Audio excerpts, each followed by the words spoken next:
this is the #1 potato boss coming at you with the new Mogpod podcast, Season 2, Episode 5, with the Mogpod hosts. Ta-da! Hello. On my right, you got Jared. Hi there. On the left, you got Chris. Hi. And Kevin is back. I am back. Tell us why you left, Kevin. I had to study for an exam. We had a massive argument. There was a Yeah. big falling out. Huge drama. We got lawyers involved. Phoenix is back. Yes, On the battlefield. I'm back from But the grave. he's a Dane, so he costs 3 or less. So Yeah. it's okay. And then he activated all of his 9 characters. And I went, curse you today. what we have Okay, today. so this podcast, because it's spoiler season, we just want to talk about all the spoilers all the time. And we got quite a few spoilers, even the ones that we haven't went through last time. But I think it's just good to just start with Leo. Leo. Yeah. Leo. Well, This, I just know- because these come out different days from when we actually record them. That's right, yeah. Leo is is from the batch of most recent spoilers. Yeah. So to us right now, It's he's brand new. Yeah, it's brand new. We By haven't the had time- much time to think about him. But by the time you watch this, it'll probably be a week old news. Leo is the Earth Legendary of Opus 6. It's a 1-cost Earth forward at 1,000 power. That's not Earth. Yeah, that was my first thought when I saw it. I said, this isn't 1,000 an Earth power card. Earth And then forward. before I even read wind it, card. before I read the rest of it, I was like, surely there's something that makes it bigger. I mean, even 1-cost warrior is better than this, so that's a Yeah, comment. exactly. Anyway, no, for each character other than Leo you control, Leo gains 1,000 power. Backups you control can produce CP of any element.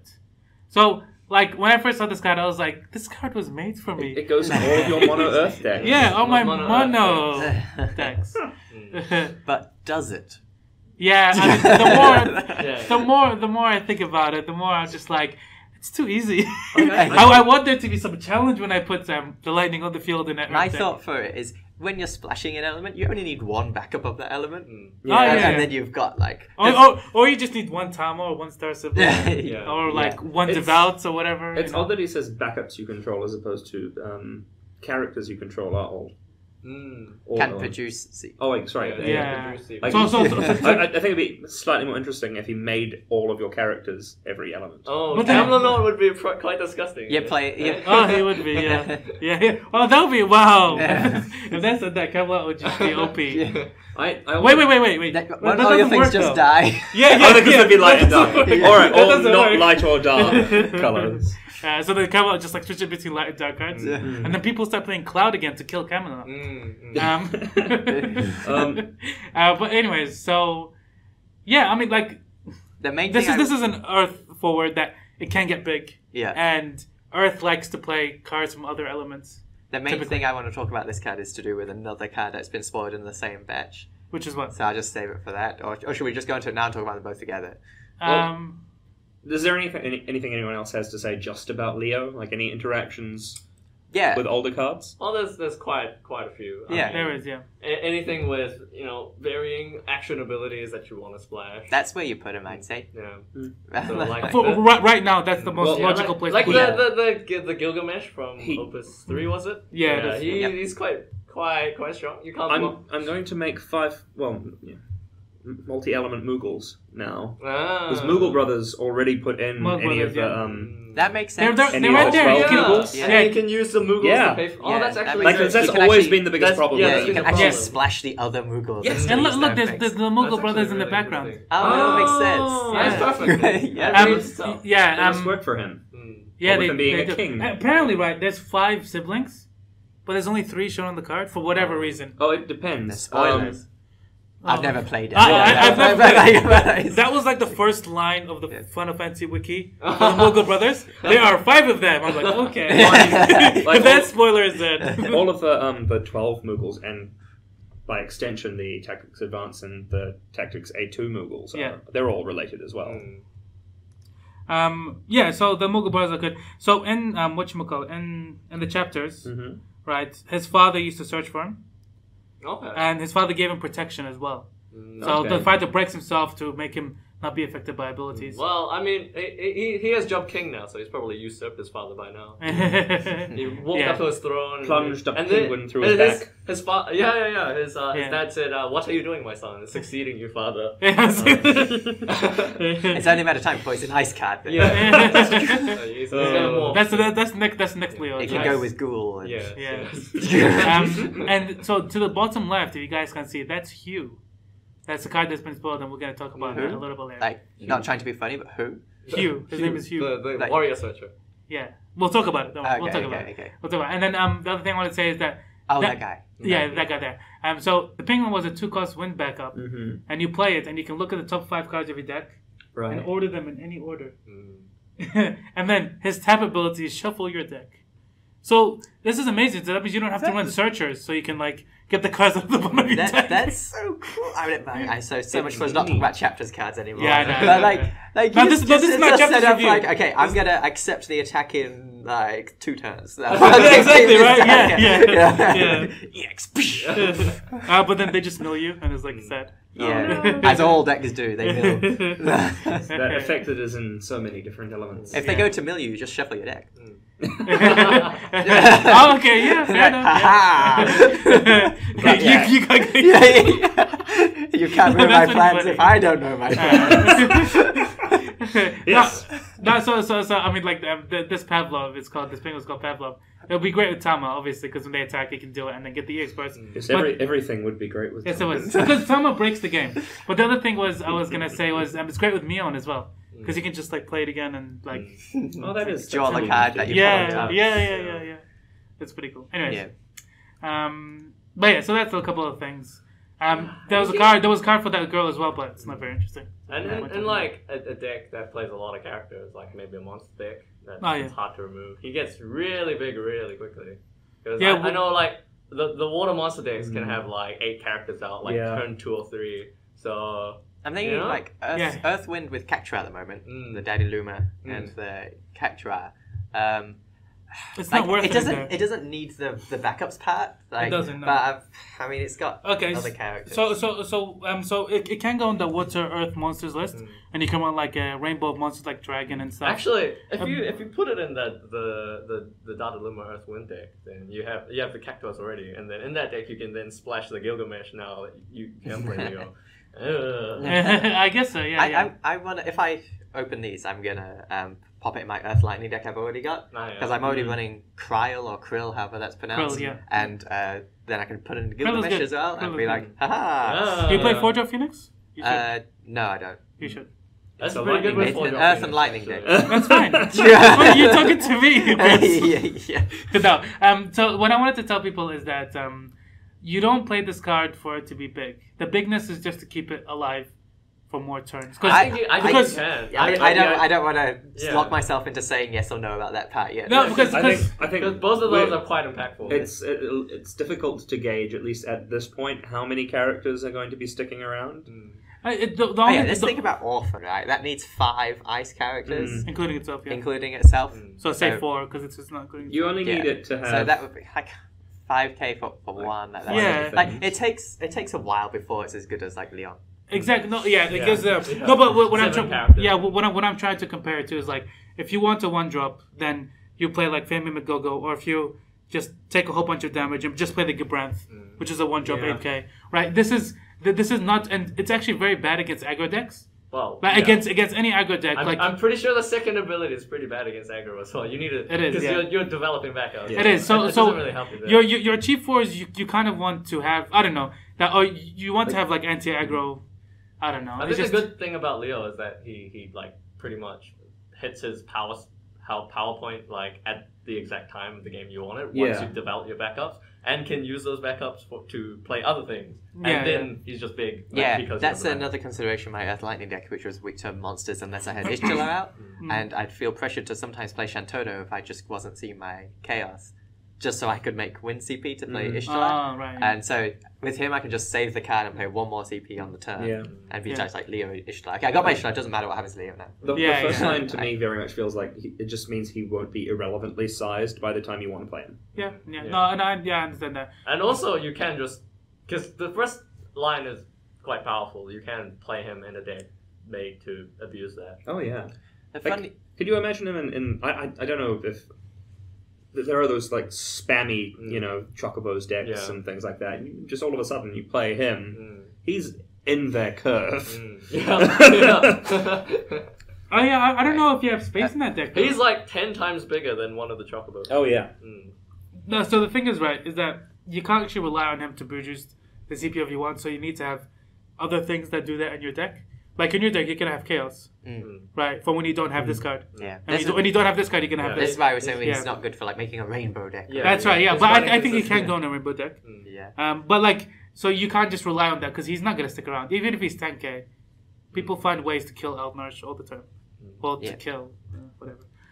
Okay, so let's go to the card that you wanted to talk about, Chris. Yeah. So it's Einstein. Okay. Maybe we should get Kevin to do this one. No. It's not Einstein, Chris. This is why we'll get Kevin to. Estinian. Einstein. Okay. Einstein is. Wait, is that an anagram? Einstein. No, there's no. Yeah, Einstein's in there. EIN. Oh yeah. Oh, there's a second I. Yeah. Hi. Go ahead, Kevin. It's brilliant. Okay, so this is a Dragoon. It's a 3-drop 7k. Oh, I like and it has the Nimbus text. You can only pay with CP produced by lightning backups to play Estinian from your hand onto the field, and he has haste and first strike. Alright, so wait, before we go talk about it, wait. This is what I was talking about with Leo, right? With I reckon Kageyama is a giant troll. and he releases on the same day? Yeah, he puts this in the same set just to confuse people. And be like, Leo, I can make a lightning CP. They're not lightning backups. They're not lightning. Yeah. Okay, so there's a couple of things. So the haste and first strike should be at the top.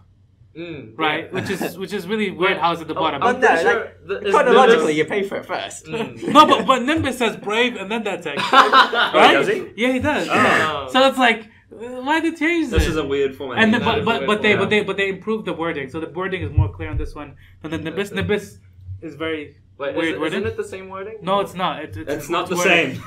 Nimbus just constantly haunts me. Like ever since it came out. So what's Nimbus's wording exactly? Okay, so we'll look that up then. Yeah. Okay, so Nimbus has brave first. That's the thing. It looks better when the keyword's at the top. Anyways, I agree. And then it says you can only pay with ice backup CP to play White Tiger Lycée Nimbus. Okay. From your hand to the field. Slightly, and then this one it says you can only pay with CP produced by lightning backups to your eye instead from your hand onto the field. Can we see Freya? Sure. Oh yeah. Actually, I'm interested in Feral Chaos now. Are we just gonna do this the whole podcast? Okay, so she has haste and first strike first, and then her S. I think he might be the only one who has a keyword ability below other texts. Yeah, it is. I don't recall seeing that at all. So, look, I knew it. Okay, so Feral Chaos is that line of text is the only important though. Has gone above yeah. keyword abilities. I mean that's pretty important though. That is quite important. To say that Feral Chaos is I think Nimbus has it wrong. Yeah, I think Nimbus is wrong. Yeah, I think you'd like to say that Nimbus has it wrong. Well, yes. I think the logic is trying to put it in order of relevance when it comes up, order it comes up. Like you pay for it I first. understand that. Yeah. And they wouldn't do Feral this. Chaos like mad as if it's called Chaos and not in your deck as well. It just looks cleaner when that's right. When the keywords are at the top. Because while it's in play, those are the most important parts. But I think they thought about this a lot. They didn't just put the cards together. I think they thought about it. They're like, this is the order that we want to put it in. They probably maybe did playtesting with people having it in a hand, playing it, and then reading the second line. You can't. But if you're looking at your hand, like the first thing you'll see is you can only pay with it if you also like Nimbus.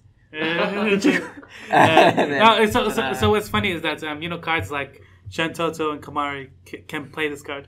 Because Shantoto is lightning, and Kamari can be if your opponent is lightning. So this one is like you can put this one in off of. No, you can't. You can't outfit him. No, you can't put him. Why not? Because it says from your hand, but you can Phoenix him. No. It says you may only pay to play him. Okay, so this is a weird. You I think this is a translation error because. okay. Well, not error because technically it's correct, but if you compare this to Zande, Zande is worded exactly the same except without the hand, right? Yeah. The hand restriction, and in English that means he's more restricted.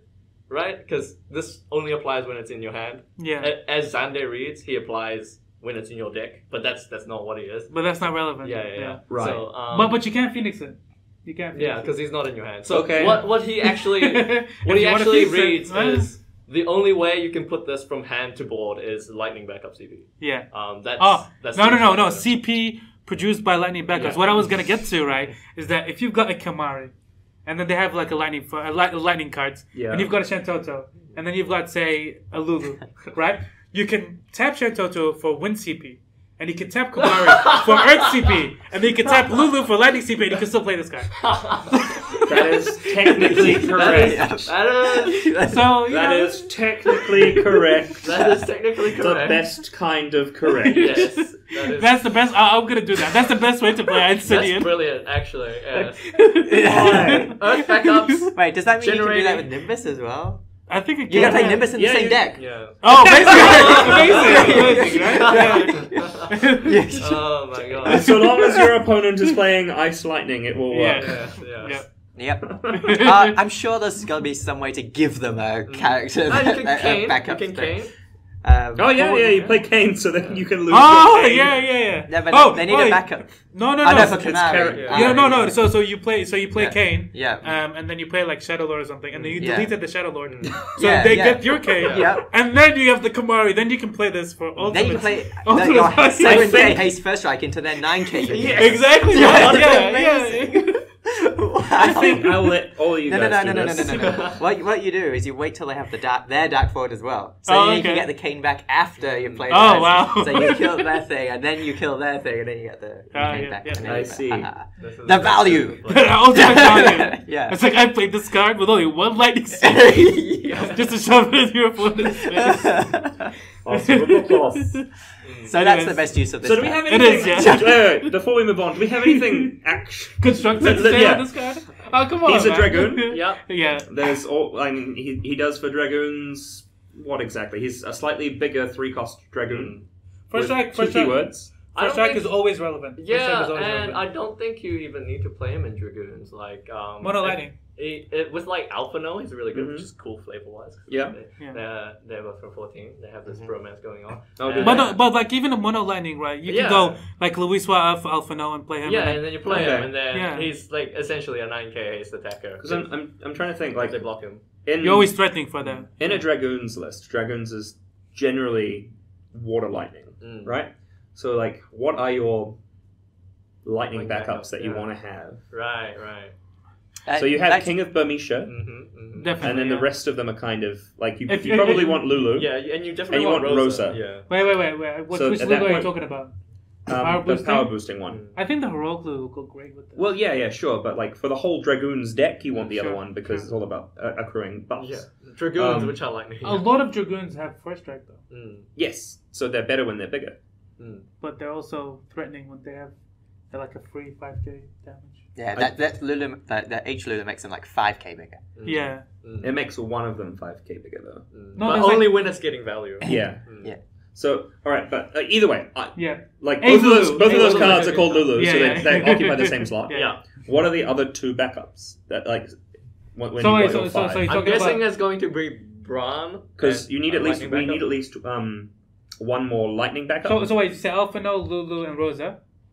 Not Alpha no. King of Burmecia, Yeah. Lulu, and Rosa. So then we've got two other slots. So then Braun and then Alpha No and Luisra. You done? Well, that's 6, but yeah. That's No, but come on, you're not gonna run only 5 backups. Yeah. You're gonna run a mixture of them, right? Yeah, no, but like generally, the other 2 to 3 are things you want to break. Yeah, I guess so. So like if all right, then that means you do have 3 that are stuck in play, which is fine. Okay, I can see myself actually being able to play it, which was my concern. Yeah. So Chris, you were telling me that haste and first strike is better than plus 1k and brave. Yeah, I was comparing him to Nimbus. Yeah, to Nimbus, like, right? Yeah. Well, it's better plus 1k and brave or haste and first strike. I think haste and first strike is better than More plus of the 1K time, and more brave. of the It's actually funny because I'm not sure if this will compete with Illua or go well with Illua. Illua is significantly easier to play in more decks. It doesn't. I mean, so like it doesn't compete with her in as many spaces. You can't outsit him. So that's a huge downside on him. So long as you have cards in hand, Illua is also more threatening than this. Yeah. And easier to play. Yeah. So just so long as you have cards in And hand harder to remove. Yeah, and harder to remove. And she's just not a Dragoon. That's the only like thing, and like that plus 1k, her S like makes up for that like crazy. It does, yeah. So you're threatening that all the time. Yeah. So I mean, I can't see this ever replacing Iloa. Yeah. But maybe if there's space, they could go in the same thing. Mm-hmm. But I also don't want to say this as though I know what I'm talking about. like even though he's 3 CP, right? If you really cost him without his limitation, it's definitely more than 3 CP. He's like at least a 4 CP forward. Do we have the only other card that has both haste and first strike is Freya. Yeah. And she's 5k. But she also has an S ability. Yeah. Like a powerful payoff S. Yeah, I think he's only worth 4 CP. Yeah, If it's not the thing. Like Nimbus is also worth 4 CP if he's not That's the true. thing. That's If you have a Rosa in play, the Opus 2 rare Kain is a 4-cost 8k haste first strike. Yeah. So pretty good. Dragoon, lots of haste and first strike. Yeah, that's the whole shtick. And like I think we're gonna get another Dragoon, or hopefully, as Kain from Final Fantasy 2. What I'm excited for is the Oh, not Kain. Kain's Sorry, from 4. Sorry, Ricard. Sorry. Oh, Ricard, yes, Yeah. Ricard. Ricard is a likelihood, isn't he? Yeah, he's a likelihood. Yeah, and possibly new art because they're giving all the Final Fantasy 2 characters new art. What I'm excited for is maybe another Thancred because the cards they're printing. The 14 cards they're printing are all from like the first expansion, which is Heavensward of Final Fantasy 14, and then Thancred and Ishtola get like pretty much makeovers in there. So no, we've already seen wait. Wait. We've seen an Ishtola with a makeover. Yeah. So I'm hoping for Thancred. Wait. Even Oriander, right? With this little like cloud and like angsty teenage look. That's a bit weird to go into, but yeah. It's mostly Thancred. They put the Opus 5 Scion starter deck, Opus 6 all the Scions. Yes. That seems like... Hey man, Chris, that's better than what they did with the pirates. The Sky Pirates. Oh, the Sky Pirates. Well, I mean, we haven't really got pirates yet. Well, we've got a few. We got Faris. Yeah, no, there are pirates, but there's no real pirate. Just make Sky Pirates again. Just give me like 2 forwards. Just like 2 okay forwards, not like amazing. Just like 2 okay forwards. That's not named any one that we have. That's all I want. The problem with that is, at least as far as 12 is concerned, we've kind of got all of them. Like all of them have cards. If we were to get a they could make a nice Redis. Yeah, I was gonna say if we got a Redis that wasn't terrible. He sets up the tracks. Yeah. But we could even have Sky Pirates from the Nintendo DS game or even Final Fantasy Tactics Advance. Yeah, no, I'm not saying right? we won't get them. But I'm saying it doesn't have to be from FF12. FF12. It can be from FFTA too. They could also just be the random background characters. Also, there was a 12 sequel that they did, and that has a whole bunch of extra like Sky Pirate characters. You mean Zodiac Age? No, not Zodiac Age. It was I think it was like a DS game or something. Oh, Revenant Wings. I know. Revenant Wings. Yeah. And that's what I was talking about. When we eventually get that, I played that game. I quite liked it.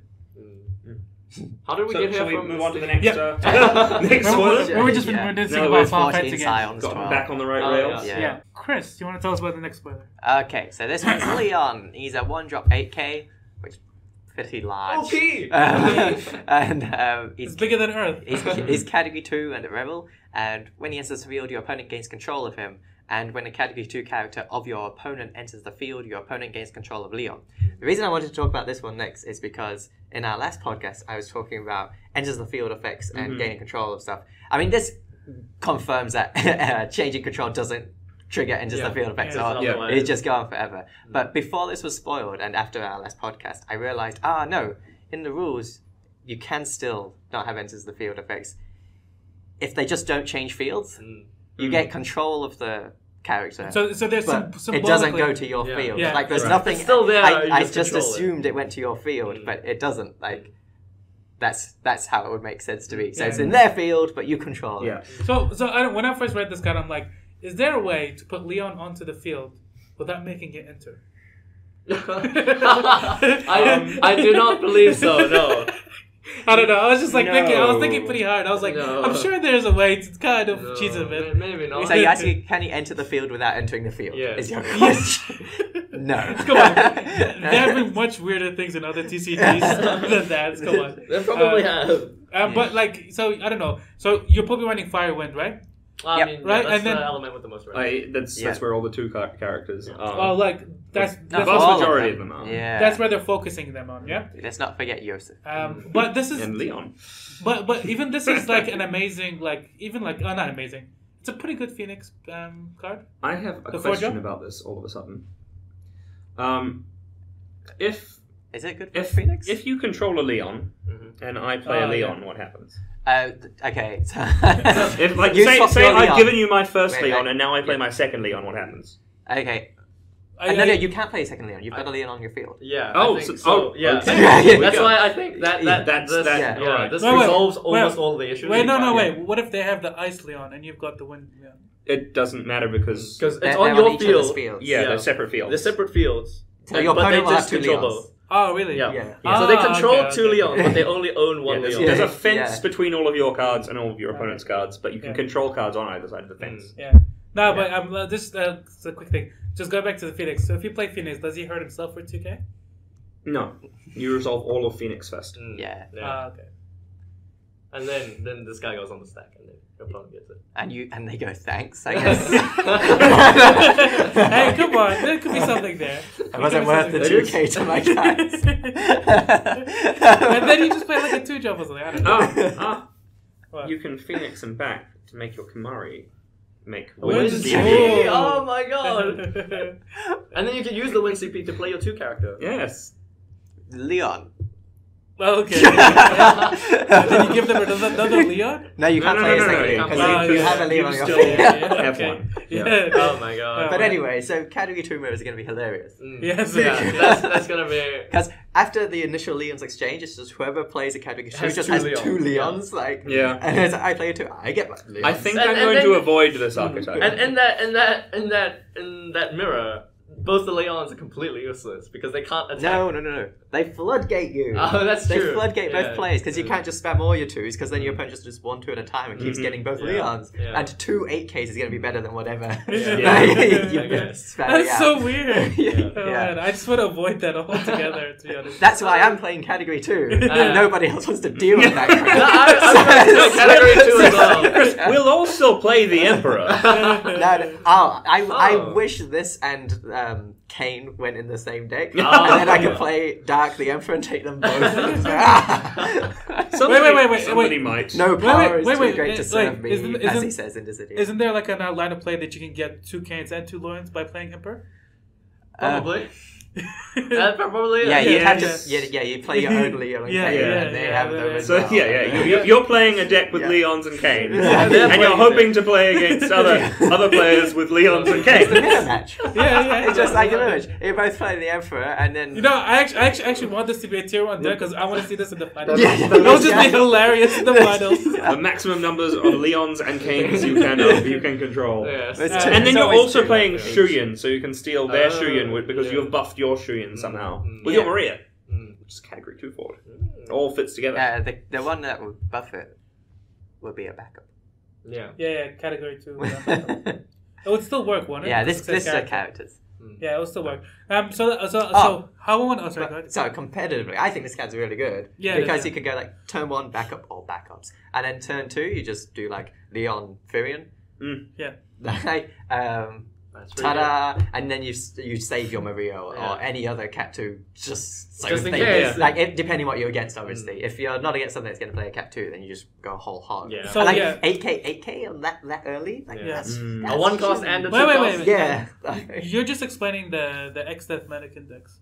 Which just pretty much was like 8K. Yeah, but they're lost 1.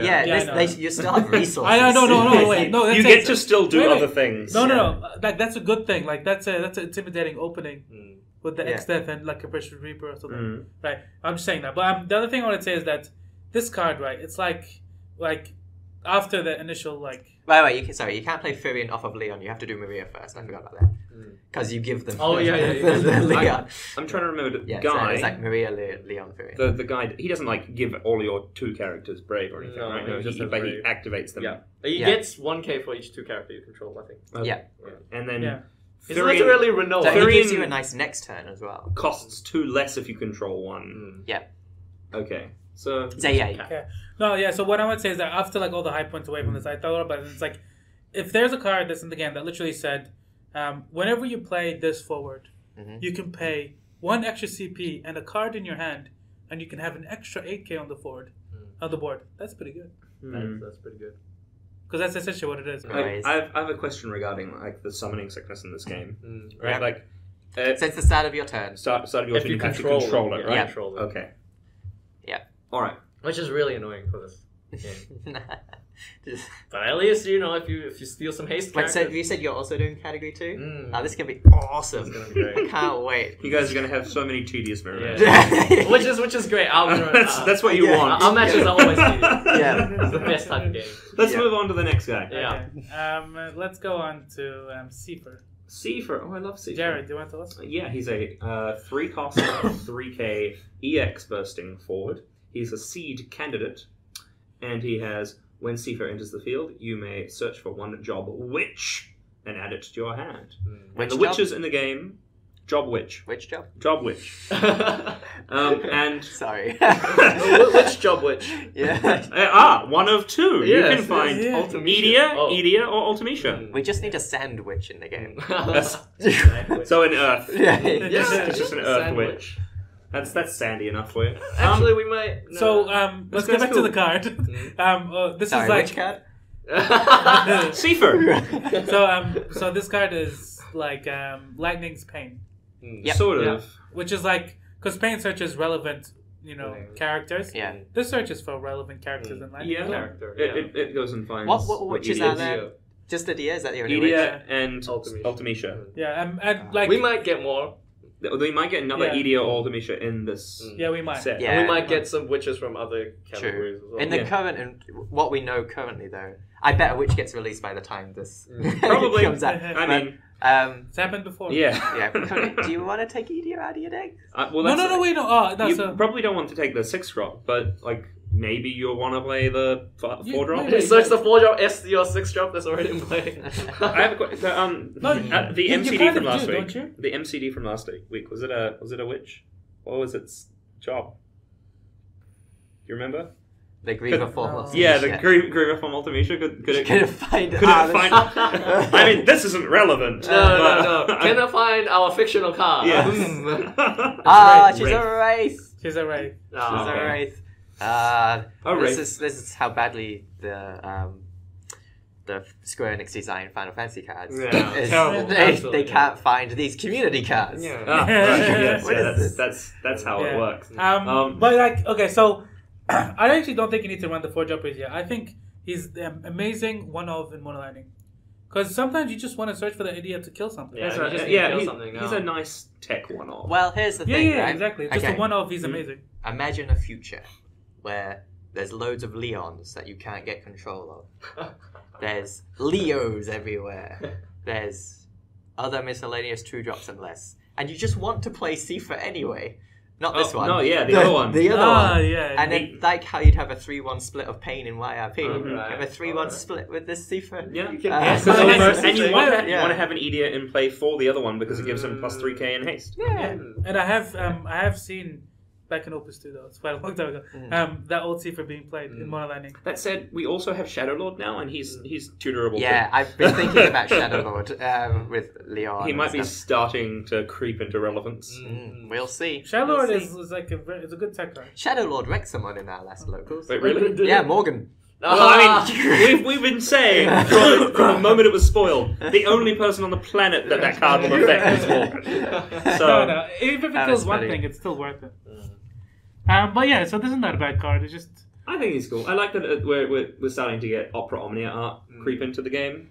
I really like that game. and I also like small expendable forwards because you can just attack with them, and then your opponent's like, "Do I block it and like be afraid Well, of an Onion Knight?" I mean, yeah. The kind of thing, you know? Onion Knight and Orlando. Or something like that, right? They're just like he can come in off of Halcid. he can, He yeah, can. That's funny. yeah, he can. That is quite. Is he the hilarious. only 3-drop that gets you a card in Lightning? No, this is the first one. I'm pretty sure. There Yeah. we are. Yeah. Like, Yeah. I mean, That's that's pretty cool. even okay. Yeah. And the next turn you can like idiot whatever they play. Yeah. That's like they're never safe. Like he picks off the small thing, and then I mean, if you search an idiot and you just clear the board with the idiot, you just play. Well, the 3K is irrelevant because he's still a damage. Well, ever since Opus 5, whenever you're playing against Mono Lightning, the first 4 that you play, you don't actually want it to be 6K, because then they just like outset Uluwat, and that's just huge. That's why you play 1-drop 8K. You see? Yes. Yeah. I know. Actually, that's pretty funny. Do you give Mono Lightning a 1-drop 8K and then not take it back until you're safe? Yeah. Yeah, but they can attack you with the Leon. Yeah, that's fine. Okay. Wait, and then like you hit Leviathan, and then you just choose a Leon, it goes back to your head. That's hilarious. When you steal it, it'll come back dull, and then they can't outsit it. What if? Oh wait, that's pretty good. Actually, that's amazing. That's amazing. That's really good. What if? Wait, so they don't want to attack with it? Yeah. I mean, it's still attack. It's a free card. You're not losing anything. You're just attacking. It's a free damage. What if the Rickard is good enough to just see play in Mono Lightning decks though? Then they can just yoink it back. Like Rickard. It has been seen play. Like some minor decks have been. No, I mean the new one. The new one. There's a new Rickard. We're assuming there's a new Rickard. Hopefully. Because like that would be a to be spoiled between now and when this goes out. Yeah, Chris, you want to tell us about this card? Hades. Wait. So he's a 5-drop again. Got our Hades fulfilling his same role. Yeah. So he says, summon. Choose 1 dull forward, break it. The owner of this forward discards 1 card from his/her hand. So. He's also a Category 7. That's awesome. That's Neo Bahamut cool. was Category 7 as well. Oh, really? Yeah, so technically we've already fulfilled the requirement for having 7. Oh, yeah. We finally have 7. 7 has come back, but in summon 4. Yes. So this is like it doesn't actually need the text of owner of this forward discards 1 card. Like if it just says, I mean, its owner, the owner's controller. The owner's controller. The owner's controller. The owner of this card. It's like your mom's like, we this card a card. You can use it on the Leons that you've gained control of. That are dull for whatever reason, and the other player will still discard a card. No, what? It's the owner. Not the Leons you've gained control of. Yeah. I interpret it as the Leons that they'd gained control of. What? Yeah, no, but like which means you don't want to be using it on the Leons and Kains that you've given away. Yeah, exactly. That would be, and you don't want to use it. Not so great. I mean, to be fair, you don't want to kill the Leons and Kains you've given away anyway. You just want them back. Yeah. I feel like this kind of text is preventing, like, other than those like shenanigans of changing controllers thing. Is Renoa. Like, you know how sometimes in Mono Ice you just want to destroy your own Renoa? Yeah, very difficult to do it in Mono Ice. You just sheep it. Glacier it. Glacier it. I don't know that it's difficult. It's just... It's quite easy. Glacier it, because you're playing Drew Clark. Yeah, that's why I said and you bring it with Terra. Terra, yes. I played Terra. But, like, I think that's like the only thing that's like it's trying to prevent. But other than that, it's just a fair card. Yeah. Which is unacceptable in Ice. Yeah. How dare they print fair Ice cards? I mean, it breaks the dull forward. Like, I mean, it's there. It's fine. You finally have this effect in Ice. Kind of what you wanted. I wanted to break a frozen forward. That's what I was interested in. That's probably still coming. That's coming eventually. Maybe in Opus 7. Break a dull forward. Earth can do that. So, I don't know. I actually like the Opus 180 much better. I actually run that in my Mono Ice. This is better art. This has great art. It'll look nice in foil. Or will it? I think it probably will. Probably. There's lots of contrast. Yeah, I think that's all we can say. And the moon in the back, that's going to look real nice. Yeah, I think that might... I'm not sure if it's the moon or just like the surface of the cave. I think I might like it better if it costs 7 and EX burst. And it'd be like Ice's Odin. Because it can only break a dull forward. They already have Mateus. But they discard a card. Wait, well, why don't you just make it like 6-drop and EX burst with like Etabos? Etabos does that. Etabos. Okay. If it's 7. So there we go. Yeah, if it's 7. Wait, does Etabos make them discard a card? No, but Etabos is one of 2 effects, not 2 effects. This is 2 effects, so it costs 7. Okay. I mean, whatever. It's a 5-drop. This is what we've got. It doesn't EX burst. Yeah, you can do the same thing for 2 or 3 CP and I's. So. But when the next one comes around that does EX burst... Here's the thing, right? Glacier does 7K. It's not going to be called 80. No, Glacier does 7K, but we're getting a lot of 8Ks, and 9Ks Oh, yeah. and things But like coming in. you have So- good ways of dealing. I mean, Sid Reigns, you don't want it to be 7K because you want that. You want it to be bigger than 7K so you can glass your Sid Reigns. You could do that anyway, even if it is 7K. Yeah, you get Sid Reigns first. Sid Reigns Yeah. like glass. Yeah, people do it all the time. Yeah. So, Double discard, choo choo. Should we and move on? with Minwoo probably not being a concern Yeah. anymore, because of Minwoo being a concern. You Wait, okay? Wait, Why will did Minwoo not be a Chris, concern Chris, anymore? Chris. because This Minwoo is- will be a concern. This is very confusing Oh, for our right, listeners. yeah. Please explain. Oh, have we not? Did Minwoo come out since our last podcast? Yeah. Oh, We haven't discussed sorry. So let's listeners, go in on case to the you next don't Let's know. look at Minwoo. Yeah. Okay, let's do that. This is a Minwoo I don't hate. In fact, I want all of you water players accept this Minwoo into your decks. So Jared, do you want to tell us? Sure. He's a 4-cost 7K category 2 forward. He's a mage. When Minwoo enters the field, You get a free Leon.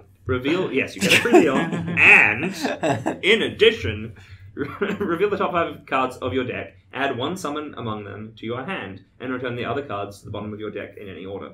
When Minwoo attacks, you may cast 1 summon of cost 4 or less from your hand without paying the cost. He's Hades So- racist. so the first thing, he's Hades racist because he can't play You it. can't cast any Hades. Yeah. So we did this math before, right? How many summons do we need to play in order for us to have a good hit rate? About 10. About only 10. Yeah. Oh, well, that's the Really? normal Like amount you of said, summons. Decent. That's like, easy. Like at this like you're probably running 12. Yeah, probably. I mean, but that's not a huge difference. Yeah. It's yeah. pretty big. Yeah, because they've been cutting down on summons recently because of monsters and just higher, stronger forwards. So some good 4-drop monsters. Odin. First thing that comes to Summons, mind. Yeah. Summon, sorry, Yeah, yeah. yeah. Odin and Bahamut. Is Yeah. the- And then he's just Really like he's just like a better Caius. Yeah. The more I look at this card, the more I love it.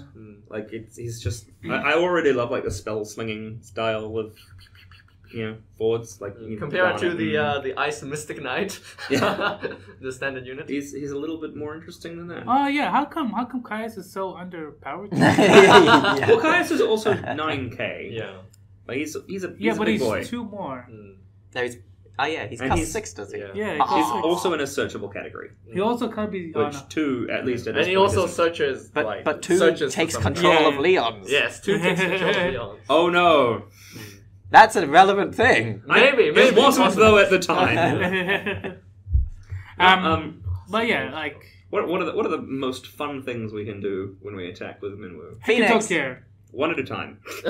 Phoenix. Phoenix. Yeah. Hecatonchir. Hecatonchir, Kevin. I mean, you're just gonna Odin something, aren't you? Yeah. I want to use Phoenix with him. Like in Phoenix is alright. this deck, are you running Legendary Garnet? Maybe because you're just buffing him when he attacks. Yeah, why wouldn't you? Yeah. Well, then in that case, maybe putting in some 3-drops. You'll have those. Too. Oh, Yeah. you'll always have Leviathan. No. like- The 3-drops I'm talking about from other elements, Like Odin. like Odin, right? Yeah, like the 3-drop Odin, right? So I think He's I think another that's way to relevant. cast off-color summons. Yeah, which is very relevant, and I like using off-color cards. Yeah. Yeah. Attacking with him and getting a Cyclops is pretty good. Yeah. Attacking with him and getting... Cyclops isn't as good because it's not combat tricking. Yeah. I mean, But- it's still good. but It, it's not quite good. it means that he probably can just attack through. Yeah. Actually, then you can just Kagnezza with it afterwards for 5k maybe. So there's still that. Yeah. I really like this Minwoo. He's neat. And also, he's called Minwoo, so maybe other people will like him and stop playing the other one. No one's playing the other one. I still have to find ways to kill it when Okay. I like. I am playing it. I think you will be. You're playing the backup one in your. Yeah, I'm playing in my Warriors of Light deck. Oh yeah. Yeah.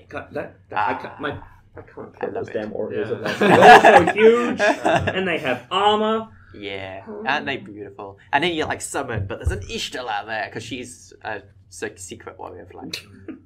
Because she's on color and very good. Yes. So, are there any like super busted things that you can summon? Well, that's what I was asking. Really Phoenix before. is not bad. Phoenix is like. Phoenix is potentially very high utility.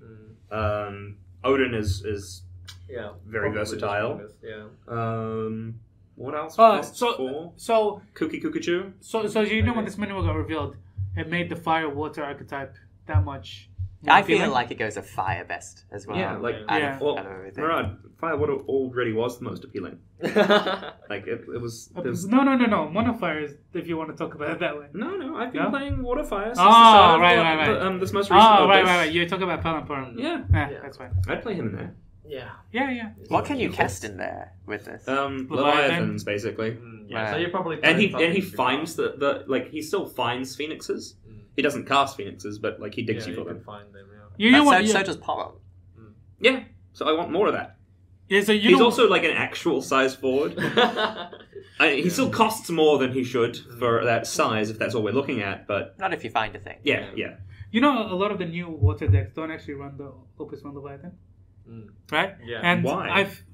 They just do other things. But then when we played it at the weekly, I used my standard Cyclone deck, and I found that Leviathan. Oh, this is when I trounced you. Yes. Yeah. Leviathan still hurts me, and Unit H still hurts me very much as well because of Vanille. So I was like, oh, okay, I need to play differently. Like every time you made a play, I just shut it down. He's like Leviathan. Good old water. I love water. I remember that one game when you hit 6 Leviathan type EX pressing. That's the thing about water. Like they just have EX on cards they already want to play. But what we can do this with Minwu is Shuyan. Shuyan Fanfrit is really expensive, but Shuyan attack with Minwu not so expensive. That's true. That's like that's so 2 or 3 CP. It can reduce in the turn you already have to spend 5. That's quite significant. Well, it makes you a 7 CP kill 2 forwards.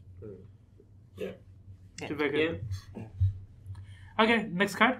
What? So let's talk about Ewan. Ewan is a 3-drop 5k. If your opponent controls 3 or more forwards, Ewan gains haste and Ewan cannot be blocked. Here's my Leon. Here's my Leon. Oh my god, this is the deck that Kain and Leon go in together. Yeah, exactly right. So you play Leon, you play this, you attack. Chris.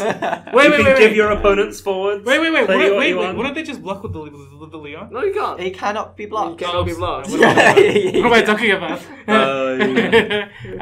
Well, okay, so that's pretty cool. That works. Wait. So it goes like this. If you got no forwards, okay, you can just attack and not be blocked. If they have 1 forward, you give them Leon Kain, you can attack and can't be blocked. Oh, no, he gains haste, so... I'm just playing in general. And Chris, this theoretical deck that's running Leons and Kains, that's not Earth and Lightning, Wind and Lightning, which is the FFTA 2 elements. So the tattoo. Yeah. So it's going to be tattoo 2. Tattoo. I got a forbidden tattoo. No, tattoo 2. So category 2. Yeah, tattoo 2. Far too.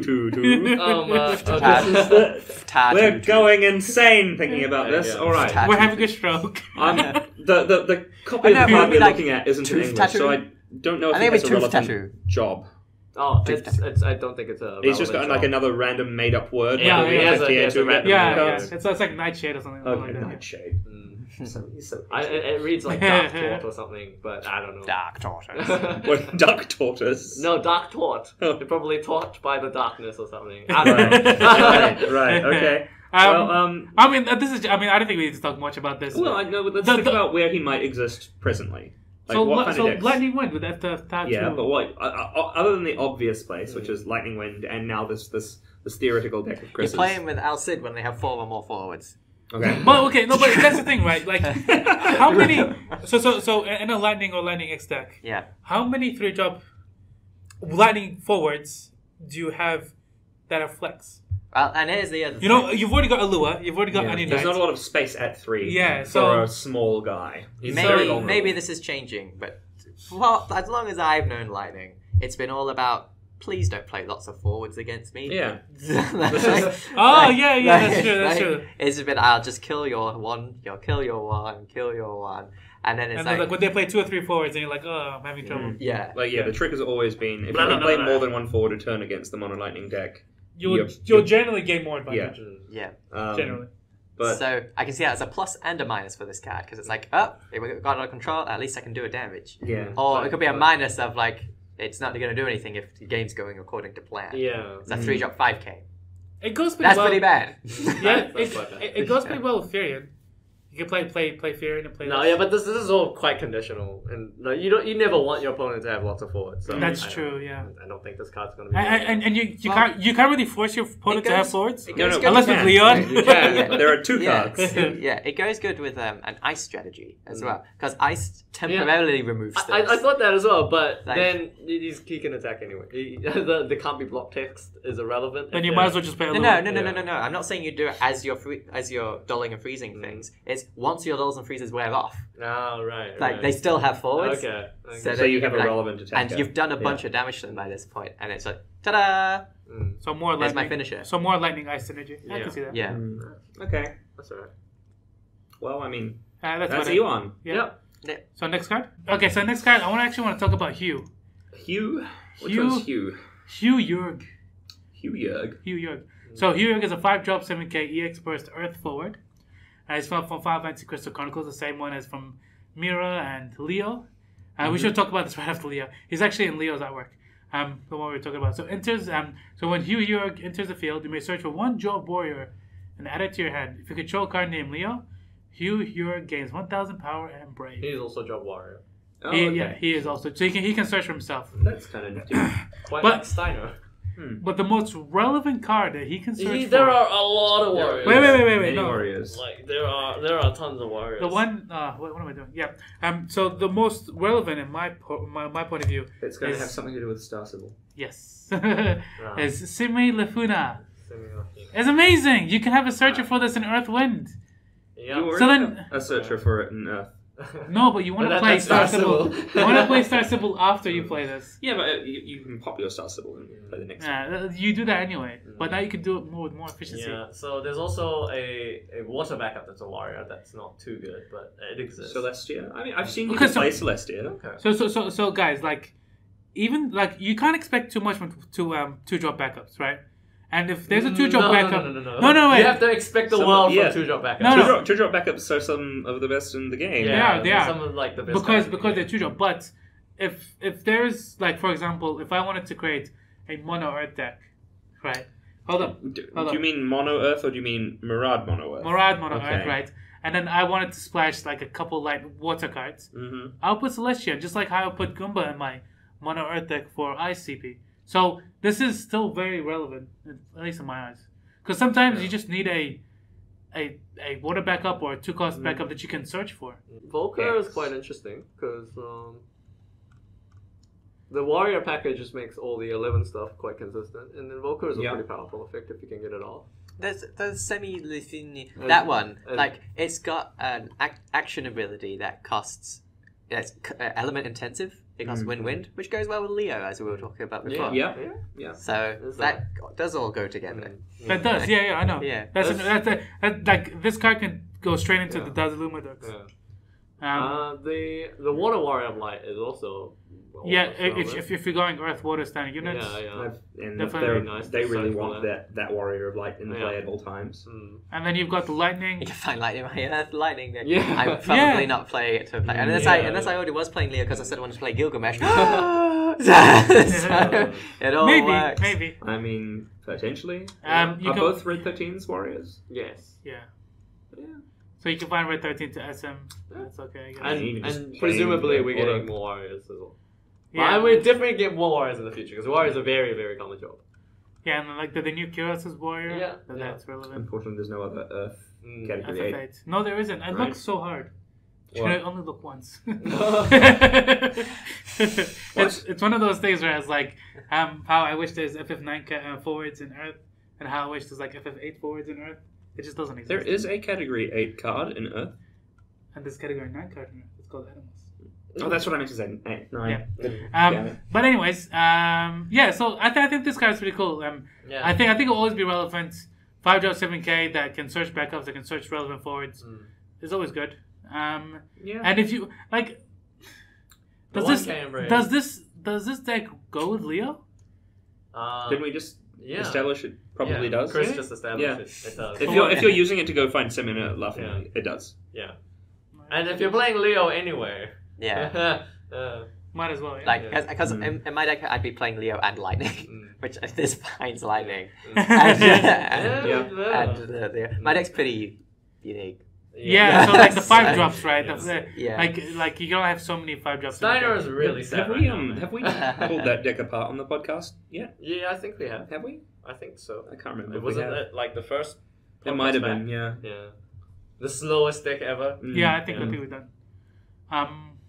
Yeah. So that's like he's only really as interesting as the things he finds. Yeah. So this is that's gonna be a nice addition. There's no Chronicles support, right? So there's nothing that can also find. There's no shade. Oh. What? Let's not do that. Let's not do this What one. is it? He's trying to. It's the category. He's sounding out FFCC. No, please no. Yeah, my goes with my tattoo. No.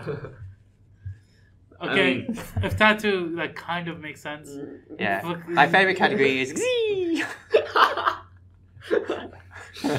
Well, moving on. My favorite What is the category next card, is Shiv. Rod? Yeah, it is. What? My favorite category is Shiv. Yeah. My favorite character is Woof Woof. Yeah. What's your favorite category, Jared?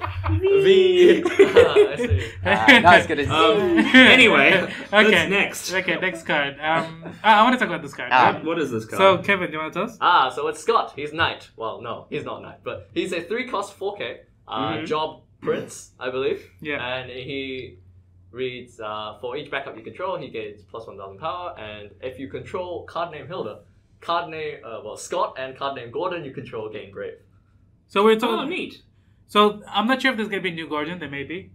I don't think it already interacts with the old Gordon. Yeah, exactly right. The old Gordon. It's alright. If that gives Brave, that's not bad. I mean, you're attacking and then they block and then you immediately have to use it to evict. So Yeah, but like maybe he's like even forgetting the backup power. Yeah. He's a 3-drop 4K that gets a free 8K from your opponent as well. Yes. Oh my god! Please no. He's category E. all of the category 2 things come with steal your opponent's Leon. Yeah. Okay. but they also come with you can play Leon with this card. That's two category true. 2 Yeah. forwards in water that we've seen. And then we've got Leo and Maria. So there's 4. Is 4 enough to? But what's Hilda? I don't know who Hilda is. But Gordon, actually, is Gordon Hilda is gonna be like a water wind category 2 deck? Maybe? Is Hilda gonna get the Puget treatment? They usually No, I don't think so, right? Because but if Gordon wasn't printed, then by all means, I think Gordon could take the Puget. But I think Hilda kind of has to. It looks like they're putting Cat 2 in water, wind, fire. Yeah. Like they normally put a category in 3 elements mostly, right? So yeah. We haven't seen. I mean, and then the villain is usually in a 4th element. Yeah, in a different one. So, ice in this case, right? Ice. Same with Sephiroth and ice. Yeah. Not being in fire or wind for 7. And Jekt in fire. They didn't do that with category 13. No, yeah. Oh, that's true. Yeah. So Hilda in the chapters, right? She searches for Scott and adds to your hand. Well, that's okay. Nice. And when she enters the field, draw 2, discard 2. Okay. What? She's a backup. Well, she's like draw 3, right? Last podcast we said we weren't going to look at chapters anymore. No. So the last podcast we just said that section is killed, and now it's just integrated. right. It's been become assimilated one with spoiler discussion. Yeah. Anyway, so that's something to look forward to. So this card is probably my favorite spoiler so far. What is it? Second Fire Legendary. Yes. So it's a 5-job 9K Garland, Job Knight. If you control Job Princess, Job Knight forwards you control gain Brave. And it has 2 S abilities, which transfers all other 2 S abilities. S Fire, choose 1 forward, deal 78,000 damage. Round Edge, S 2 Fire, 1 generic CP. Choose 1 forward, break it. That's already good enough. That's like on par with everything else. But on top of that, you get a free Meteor Rain. So deal 5,000 damage to all forwards opponent controls. Yeah, that's... This can't give Scott Brave. Scott is Job Prince. Oh, right. Okay. He gets Brave. Yeah. No, he doesn't get Brave. Garland gets Brave. Yeah. No, it says Princess, not Prince. No. If you control a Job Princess, the Job Knight forwards gain Brave. Yeah. So. Oh, yeah. But then Scott isn't a princess. Yes, he's not. No, he's not. Right, yeah. Unless he wants to be Jared. Hashmal! That's oh god. I'm joking. Yeah, I am actually took me a quite moment. proud of you, actually. What? I think today should be a holiday. Because we've been talking about the relevancy of jobs for quite a lot of these spoilers. That's true. And you haven't brought up Hashmal once. Hey, I only say it when it's relevant. Yes. You mean when it isn't? No. And then when it's not relevant, I preface it that it's not relevant. Uh-huh. Yeah. Anyways, so this card is amazing. Look, guys, there's no dull icon. Like, you guys need to understand. Like, why is there no dull icon? Like, even with the dull icon, I'll play it. But there's no dull icon. You can just like play it like off a star symbol and just like S him straight away. And then it's like just like playing Kefka, which people don't play. I still play. No, I don't believe it's just like It's different. It's different. So he's a more relevant forward. With an ability that potentially can get instant value. So the reason why I say this guy, for me at least, I know other people are gonna go fire water because it's much easier to get the princesses. But in fire earth you get Sarah Mobius, and even if you don't get the brave, it's still okay. Like, why do you want Sarah Mobius though? Why do you want? Yeah, Sarah like Mobius? for what purpose? To get Warrior of Light? But yeah, so he can find that one. He can find Light Warrior of Light. He can find the Earth Warrior of Light. But the thing is, right, and the reason why I said this is because sometimes you might not draw this garland, right? And what other garland are you playing? And the other good garland is one from Opus 3. The 4-drop. Yes. And that garland, I'm happy to play that garland, use this garland to SM sometimes. Yeah. And also, that garland is good to go with Hecaton Cure. Because on your turn, he lets 2,000 less damage. So you attack with them, and they don't block because they don't want to die. And then you Hecaton Cure anyway. I mean, I guess so. I think there's something there. Anyways, but like, I think it's much better in water. That's because you like water. I think the water fire garland knight deck is probably going to be a little stronger. You know, because it's going to be much more consistent. Night decks were I'll give you that. You get consistency. You get more princesses that are relevant to him. So, like, if it had dull, I would agree with you because Clady can activate him. Yeah. And he can like S again, but like, he doesn't dull. That doesn't matter. But anyways, that's just my 2 cents. Yeah. The way I see it is this card would be atrocious if it had the dull icon.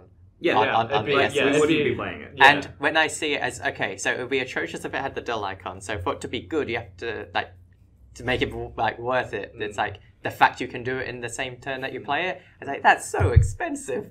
I don't think you are doing it the same turn. No. But I don't. So then you're not saying that it's atrocious, then it doesn't have the... No, I don't think it's... I don't think he's... Like, he would be atrocious with a dull icon. But yeah.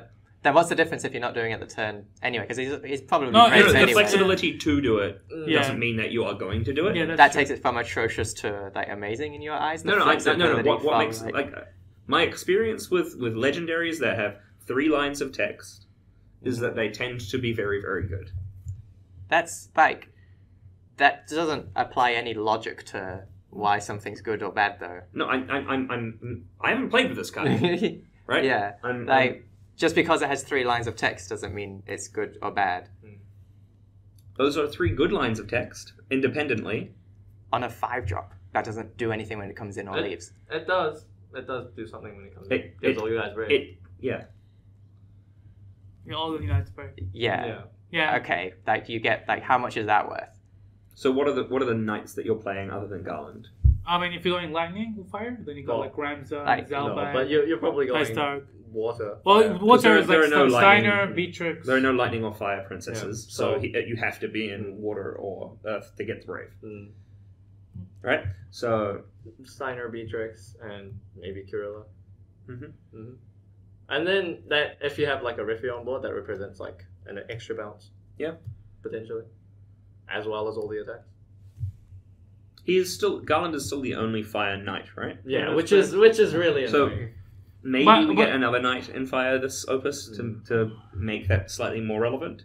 It's still like all your fire forwards could be Garland and you'll still be good.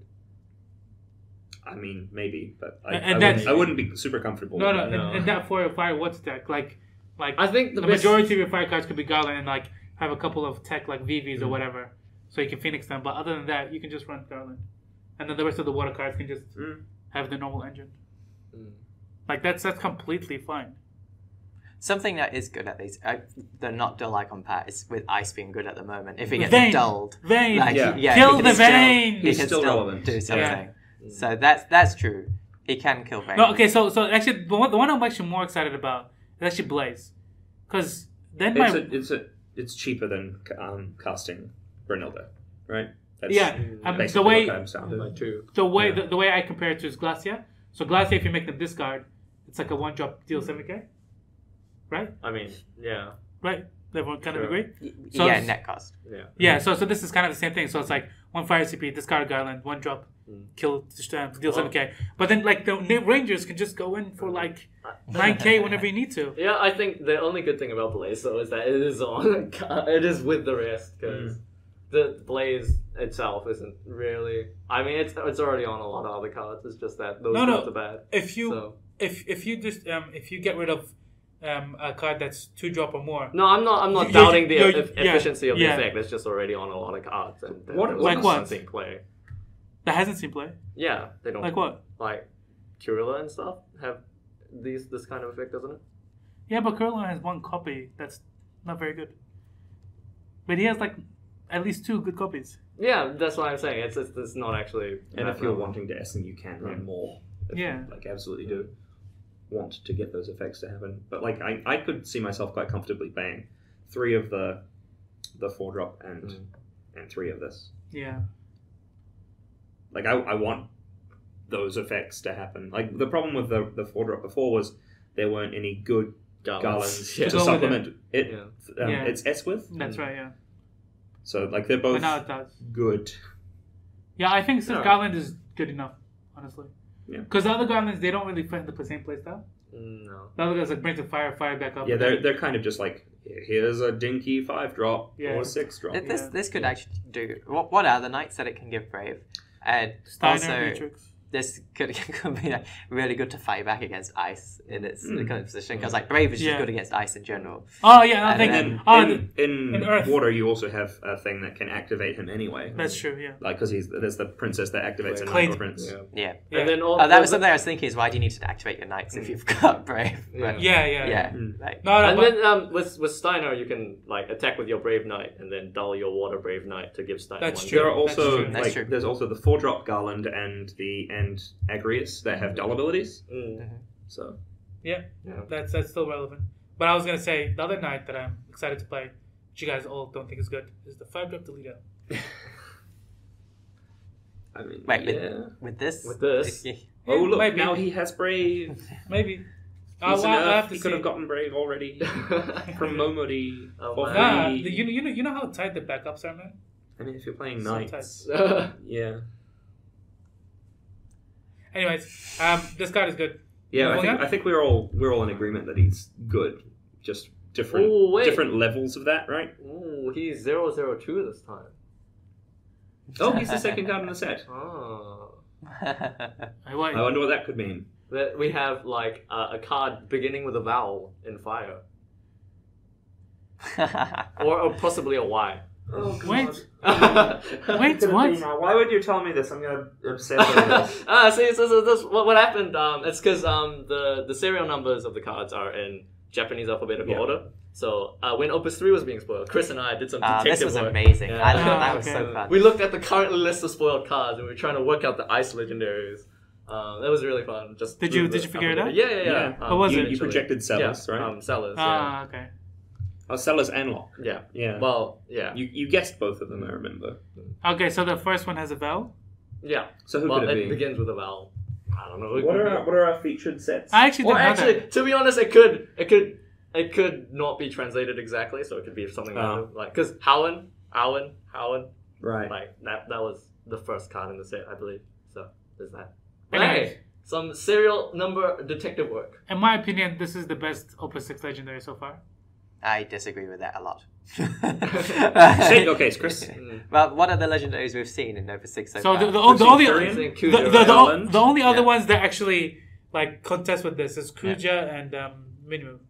That's the only other ones that really contest with this one. Which other ones have we seen? Leo. There's Furion, Leo, Maria. Minwu. There's more. I think Kuja. Furion's better than this. Who? I think Furion's better than this, and Minwu's probably better than this. I don't. You just don't like 5-drops. I don't like 5-drops, but also like we were talking about what Foon could do, right? Like just a moment ago in our podcast. But what's the best you do with this? I've got 3 backups. I discard. I pay 3 for this thing. My jobs, which I've already developed, my knights, which I've already developed, have brave. Compared to turn 2, bah, bah, bah, bah, bah, bah, like that's a difference. Yeah, that's better. Making a bunch of 8Ks rather than I pay like 7 or 9 to like, you know, do this. Not only is it expensive, you have to pay even more to get value out of it. So that's why you play Earth for Star Civil. I mean, that's you're still paying 5 up front for him. Yeah. That's fine. That's actually because I can get down with that a lot more because that's very similar to a devout turn. Yeah. Except it comes out of your hand, but still, it's still quite similar to a devout turn. You just suddenly kaboom, and it comes with probably a board wipe as well. Like you probably combo that with something else. Yeah, and then Ranger. Yeah, because that reduces. My biggest problem with it is he costs 5 first and then more. If he costs 1 from Star Civil plus him from your hand, seriously, you can then that's much easier to set up an actual board wipe from nowhere. Yeah. Well, Earth also gives you access to both searching from your deck with Biggs and Mog, Wedge. and also with well, yes, those two. But you get Barrett. Don't forget Barrett. You could get board pain. You can search with Mogmobius, and then you can bring back forwards with Minor. Yeah. So you could feasibly I think round edge twice. You could, yeah. We also, if you're not using him immediately, we've got to think what kills him and efficiently. And there's Diabolos in Wind. There's Alcid in Lightning. He's pretty bad against Alcid. So if you're in water, wait. Any bounce. Wait, if you're in Earth, you're playing Kates. Kiss the But then you catch stuff off and another backup since you play Garland. Yeah. Yeah. But if you're playing against Wind, then you're changing your game plan anyway, right? I doubt that you're playing the 4-drop Garland. But it's not just Wind. That is my point because there's Diabolos in Wind. Okay, what else? Then there's Alcid in Lightning, and there's any bounce from water. Is there any bounce other than water? I don't think there is there? Wind bounces its own stuff. Yeah, Ice can bounce it back up with Hades. Valaflor, I guess if you're Valaflor. Yeah, Valaflor. Wind has bounce, I guess. Yeah. Well, if you're in true, that's it. I was like, I'm sure there's bounce somewhere else. So there are 2 to 3 decks you might see this guy in, right? Mm-hmm. Like if we miraculously get a princess in Fire or Lightning, we've got Fire Lightning Knights, we've got Earth Lightning Knights, and Water Lightning Knights. Water Lightning Knights probably doesn't worry about Elcid so much because you're going to run Minwu because they're all huge anyway. You mean Fire or Water? Sorry, Fire Water. You got those mixed up. Yeah, Fire Water Knights isn't going to care about Minwu. It is going to care about Bounce and Diablos. Fire Lightning as an element combination hasn't ever really seen a lot of play. Yeah, it hasn't come together quite as good. Earth, you're not likely to be able to keep up the resources to protect him in Earth Fire, but at least the effects are there for you to be able to potentially use. The other thing about Earth is that if the 7K or 5K is not relevant because of say Minwu or Larsa, or say Minwu, then you can still Hecatonk. I'll still play Hecatonk in that deck. So I just see it as more like a tech against ice than it's a thing that can combat ice pretty well. More than and it also any good against the field in general. It's also that, and there's this fringe proactive use in water with all your effects that dull your own guys. Yeah, with the Steiner. Yeah, Steiner and Riffia. Oh yeah, Riffia. Riffia can't dull you attack with all your knights and then you dull them and bounce something. Oh. Yeah. Okay. You could do that. Anyways, next card. I think we talked about enough. Well, this probably been the most interesting. I have one more thing to ask about this. Right, when I remember when we were doing the set review for Water in Opus 5, the Japanese versions of Larsa all have the same job, right, as all the cards that have prints. Yeah. I think it was. I think it defaulted to English. So Larsa is 4th one son. Okay, all right. I wanted to make sure that I was getting worried then. I was like, wait, is Bart's not a 4th one son of the Emperor? Well, I mean, he still can be, can't technically. If there's no 4th one sons of the Emperor, then as cool as it is that there is a card with 3 cards with the job, 4th one son of the Emperor, he'd be more relevant if he were a prince now. Is he? Well, he would be. No way. There's no Prince synergy. Hmm? There's no Prince synergy so far. Well, I mean, Clyde can interact with Prince. Oh, I guess he can activate. And that's there's another min. It's actually Clady is pretty good on last one. Yeah. Actually, so like Clady would be exceptional. That's right. Yeah. That's right. Yeah. Well, just have like 3 backups. And then also like all your guys having Brave as well. Yeah. Like dual 1 backup to activate another. Yeah, backup. and then activate. Boom, boom, boom. Yeah. Wait, what? Your double backup to activate a backup. No, I was talking about the forward last one. yeah. The forward who has a double. I know. Yeah. All right. Okay. Does Clady specify forwards though, by any chance? I don't know. Let's check One through the day- magic of editing. Clady says, yeah. Yeah, forward. Prince forward or knight We forward. didn't edit this. It was this quick. Yeah. But anyways, no, that's fine. Yeah. I guess Ovelia makes him stronger. That's always cool. Yeah. Anyways, so Oh, Ovelia's gonna just be like Yeah. the one. Ovelia's that going to be makes the it- princess. Yeah. Yeah. Yeah. oh yeah, with Aegis. Duh. Yeah. So like Yeah. we assume Garland. Is Oh a no, 10K but I would brave. recommend that you guys play Clay. Yeah, I mean, obviously you're playing Clady as well because you're playing knights. Yeah. Yeah, so it'll be Ovelia and Clay. It's not just Ovelia. Yeah. So you have a relative consistency in getting it off. Okay. Next card. Oh, I love this We thing. talked about. We already talked about this one. I know, but I love it. Yeah, what is new artwork? It's Katuna. We'll show it up here. New artwork. Yeah. It's what? Satuna. Satuna. Satuna. Sorry.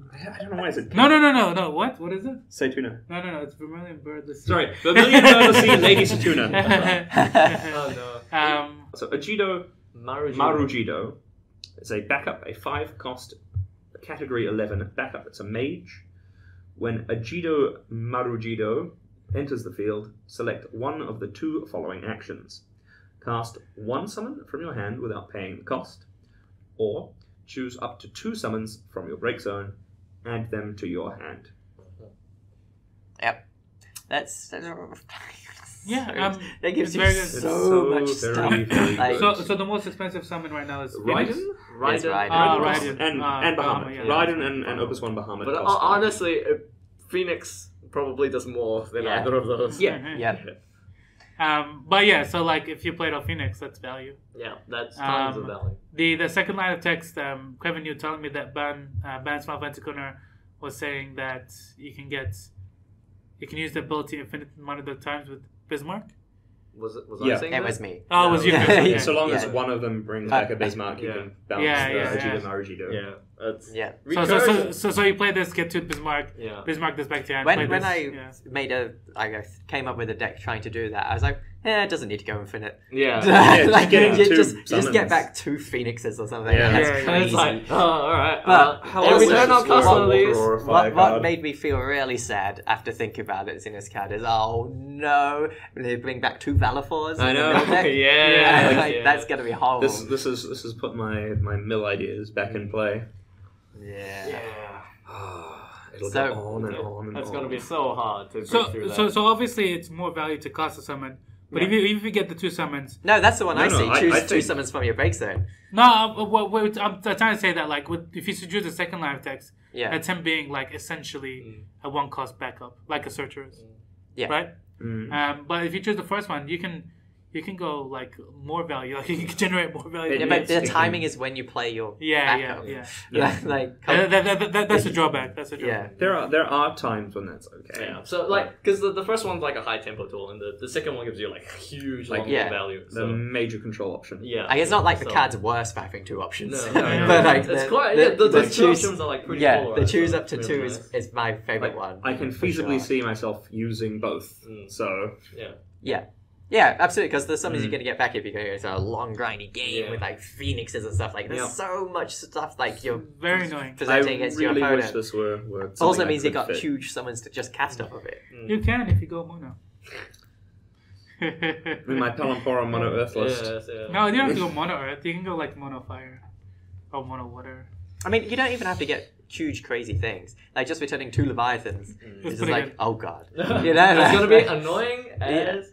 Yeah, 2 Bismarcks. Mm. It's like even if you're not planning to go infinite with the Bismarcks, Like- you just I've got 2 Bismarcks in my hand. I Yeah. attack with anything. And guess Yeah, what? in Earth Water, if you've got the 2-cost unit in play bringing back 2 Leviathans, it's just like, and this is also a Leviathan. Yeah, in the theory deck thing, it was pretty cool where you can have the starter garnet, who finds Bismarck and bounces the Garnet. And then the Bismarck goes in the break zone, so then you can play Garnet again to get the other Bismarck out your deck, ready for a Judo to just blink. Amazing. There you go. It sets itself up really easily.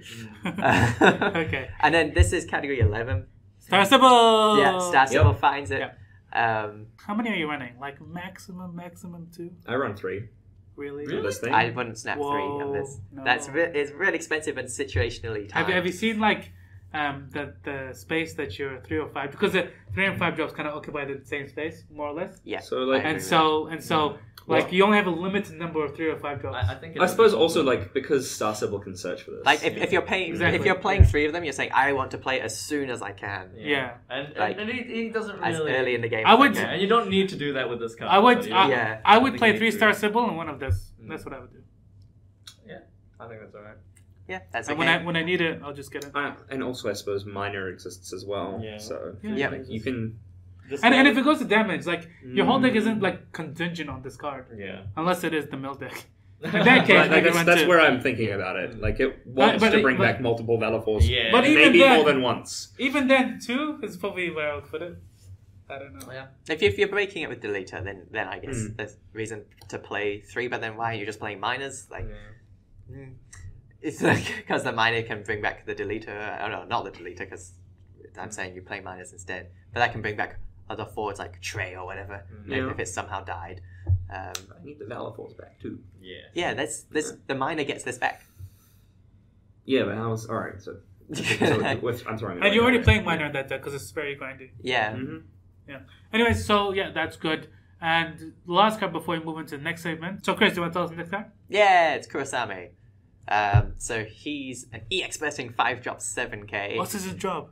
He's an instructor. I like that. Yeah, you can make all your forwards instructors with Hashmouth. I'm an instructor. Yeah, he's a type 0 forward, so he's searchable. And Lightning? so his EX burst is when he enters the field, you may search for one card named Amina or card named Kazusa and add it to your hand. The ice forwards other than Kurosame you control gain plus 1,000 power. So at first when I saw him, I was excited, and then I was like, okay, try and look at it without being excited about it. Like, like is it good or not? And then I was kind of on a low about it, and then you were talking to me about it, but aren't you excited about it? And I was like, no. And then I was like, actually, I'm pretty excited about this card. So and now you are. Yeah, my problem with it, I'll just get this out the way immediately, is it costs 5, and there's so many things I already want to play because they're cool or awesome or because they're good, that it costs 5 or more in ice, that if I am playing this, I'm not playing one of those other things I really enjoy playing as well. See, okay, look, so I'm not sure if this deck would be any good, but the first deck that I would try this in is in the Luke A. Barnabas deck. And the just big forwards. No, just big forwards. So you put Luke A. Barnabas. It's always your first idea. No. Only because plus 1,000 power. Like, I realize that. Yeah. but like, so you go like Barnabas is like huge. But it's not important to go Nimbus. From 9 to 10k. Yeah, that's not a relevant threshold. Oh, but you're going Nimbus as well. Yeah. So you just go all those big ice cards. And then just see what happens. So, important points about this card. The EX burst, and it's not a summon in ice. That's really amazing. And it searches a 2-drop. As I talked about with Kuja before. Yeah, the second thing, it finds a 2-drop backup, which is really good for a searcher to be able to do. Yeah. It finds one of 2 2-drop backups. Yeah, Kasusa's not a 2-drop backup. Well, the new one, but you can't. No. Old Kasusa's also not a 2-drop backup. Why is it not? Because you discard a card when you play it. Yeah, it's so, you can't really classify in the same thing. Yeah.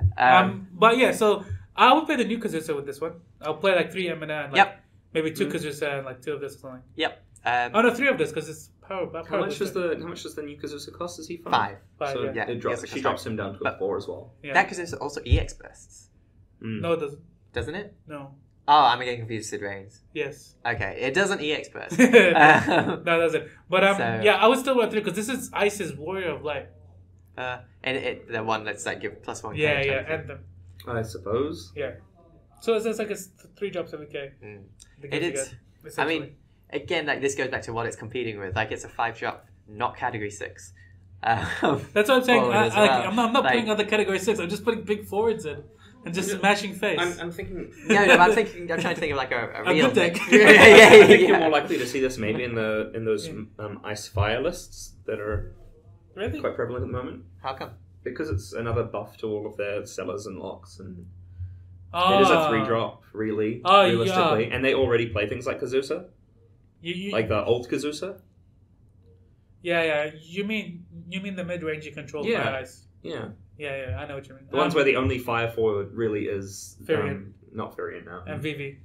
So like where the only fire forward is Sabine, right?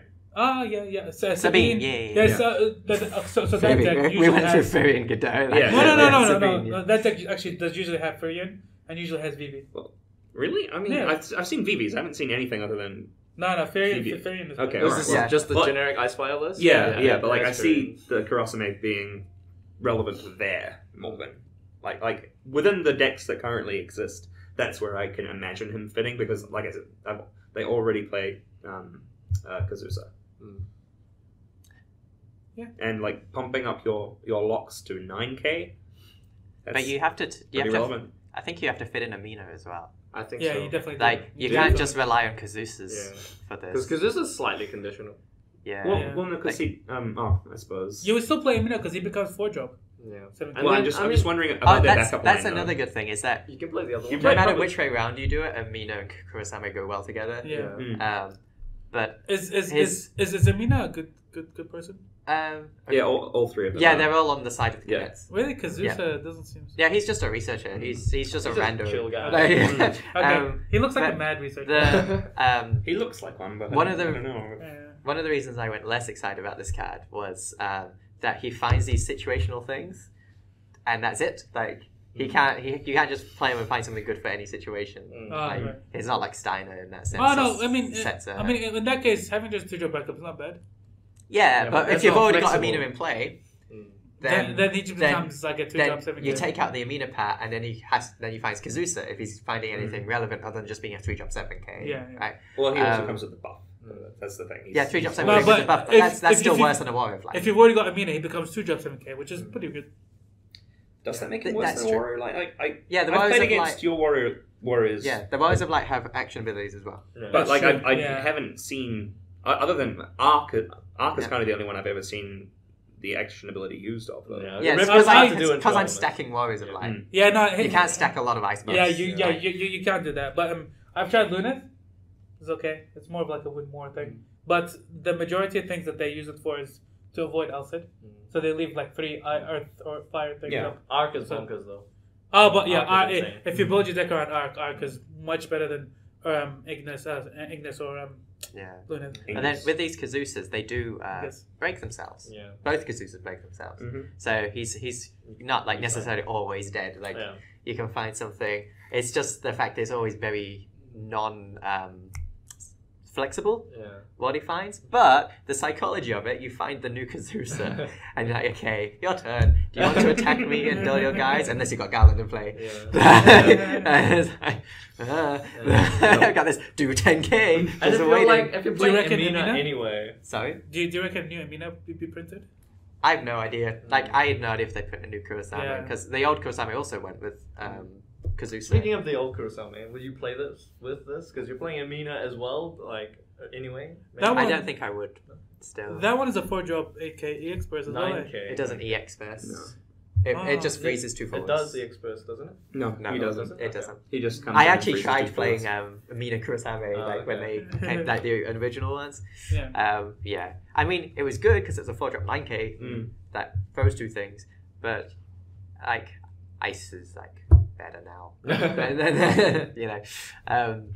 So that was a lot of spoilers. Yeah. Let's there's still a couple more, but these are the most important ones. Let's go on to our MCD. Yes. We still have this left. Yeah.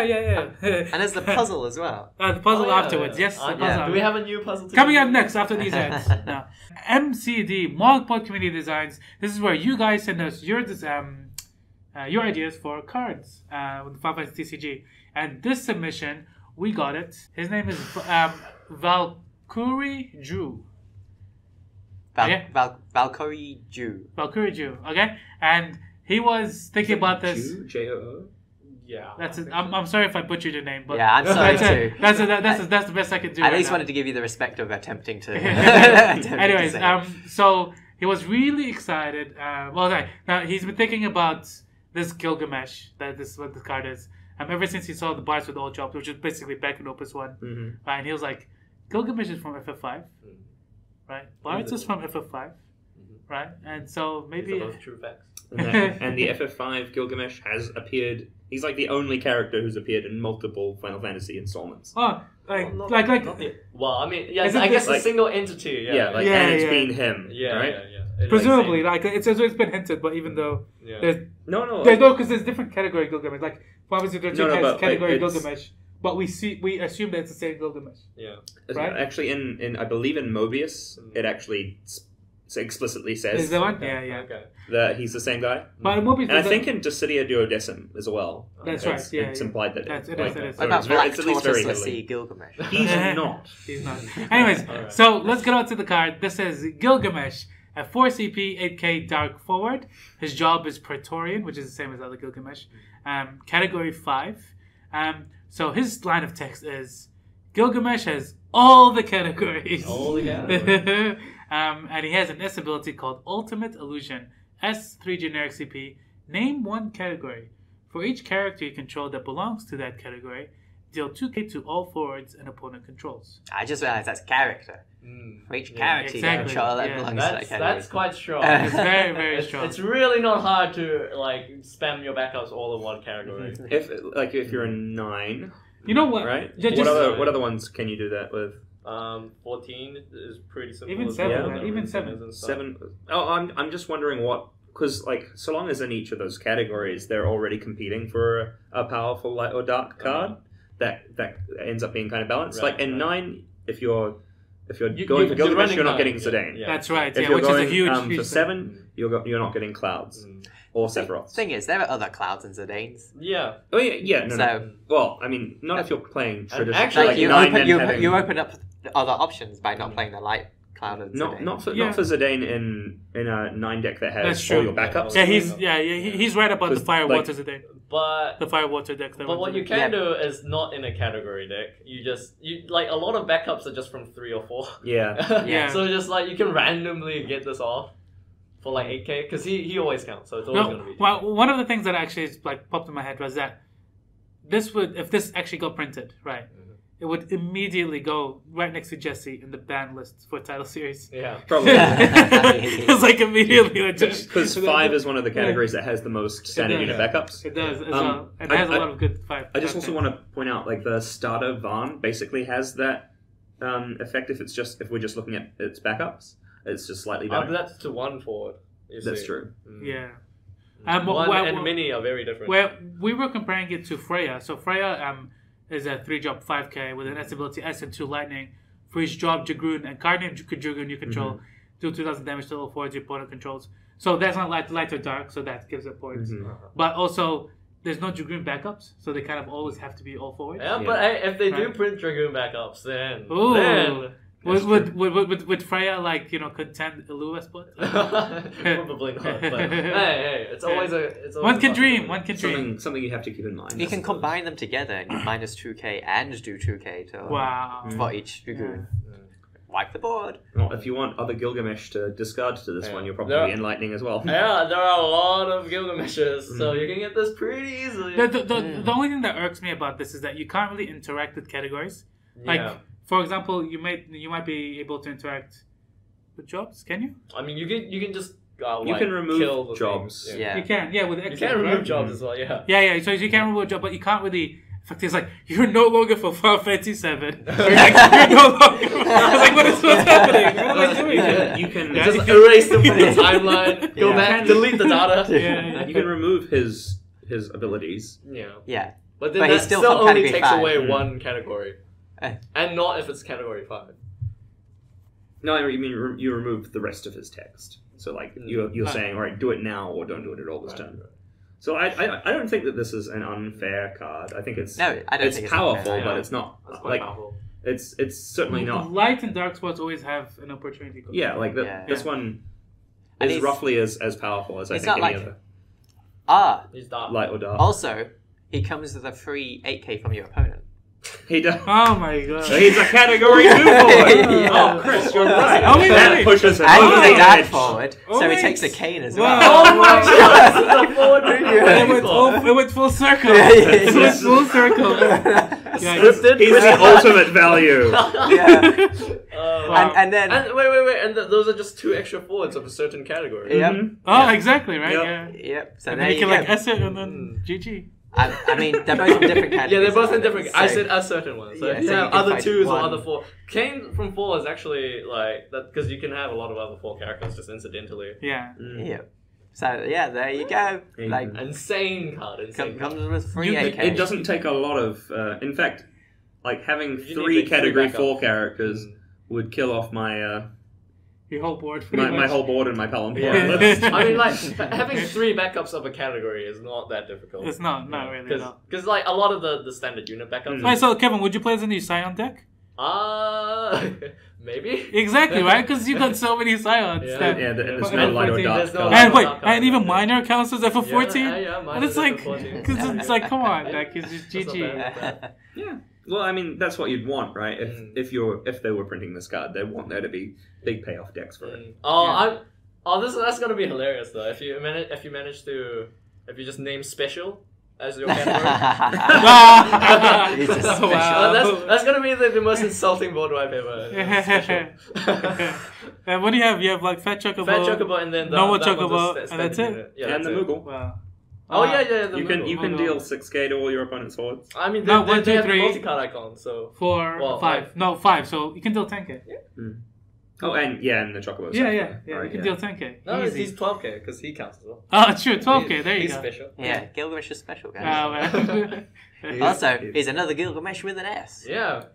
So Yeah. this is the Gilgamesh thing. Wait. It Would goes you pretty would you well. put this in a Strongest Sword deck? I was thinking, like, I was looking at the cost of the special. Like, that's very interesting. Like, it costs an odd cost. That's probably So good. if you're putting it in a forward, Yeah, that's probably or good. You wouldn't forwards want thing, to. it's Yeah. You wouldn't want to have to do it in an all forwards list. Yeah. Like when you, all right. So in all forwards, which is usually a goal bears list, right? Usually, Oh, yeah. but Usually. so like when you pop your goal bears, is there you like get a all combination the of 4 characters from the same? Yeah, Yeah, just yeah. the standard Category? units, Easy, like Knight, easy. Gladiator, and stuff. Yo, Alright, FF14, like you can go Pugilist and Well, there's Yeah. a cool payoff as well. Arcanist and stuff. You can do that. I like this. I like this card a lot. I keep It's forgetting Phoenix, make Actress as this. a forward. I mean, like, if they do make this, I think they need to interact with categories and be like, you're not from this category anymore. Oh, you just changed categories? Like, sorry, you're not from 7, you're from 13. Actually, Oh, actually, yeah, no, that's no. I would make him like Camo now. Camo, It's just yeah, at the yeah, start I of your was thinking, turn, yeah. choose a Choose a category. category. Gilgamesh Okay. is that category. And has protection from that category? No, and then That's protection with that category. and then you make it so his S is Only his category, right? yeah, only his own category. Yeah. You And don't that means choose you, one. you can't also do it instantly as well, unless it's 5. So I think that would be an interesting change. Yeah, actually, that's pretty good because you have to wait a turn. Yeah, because that's like slightly interactive. I think it'd be cool if we got protection from the category as well, because then it's like protection from tactics. Well, the thing is, Take that, Leviathan. he's always a boss that Take gets that, like, Leviathan. he's Yeah. always a boss that gets hilariously beaten, so he wouldn't have protection. Okay, yeah. Protection from everything except that category, and then you just choose special. Oh yeah. Wait, what? You choose special, and then they protect you from almost everything. But then you can't use his S. Yeah. Okay, It doesn't yeah. matter. Yeah, invincible. Yeah. Yes. Yeah. See, easy peasy. It's kind of okay. There's already cards that you very hard to interact with, right? Yeah. And so you just like attack into them, where you just like force them to block or whatever. Yeah. So it's okay. It's not that bad. I like how having all the categories makes him from games he's not from Yeah. as well.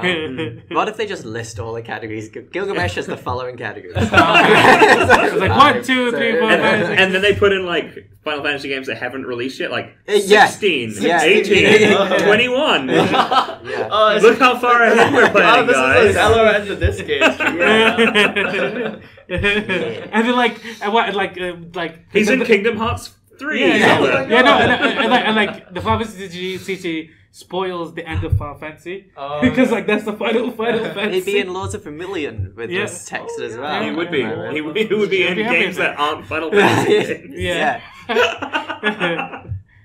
Is Gilgamesh in 15? Yes. Yes. But it's not the Gilgamesh. Okay. It's like Black Tortoise the Sea Gilgamesh. He's native to that world. Okay. Yeah. I believe. So does Battle on the Big Bridge not play? No, Battle on the Big Bridge plays. The fight is on a big bridge. Well, yes. Like they have all the themes of Gilgamesh.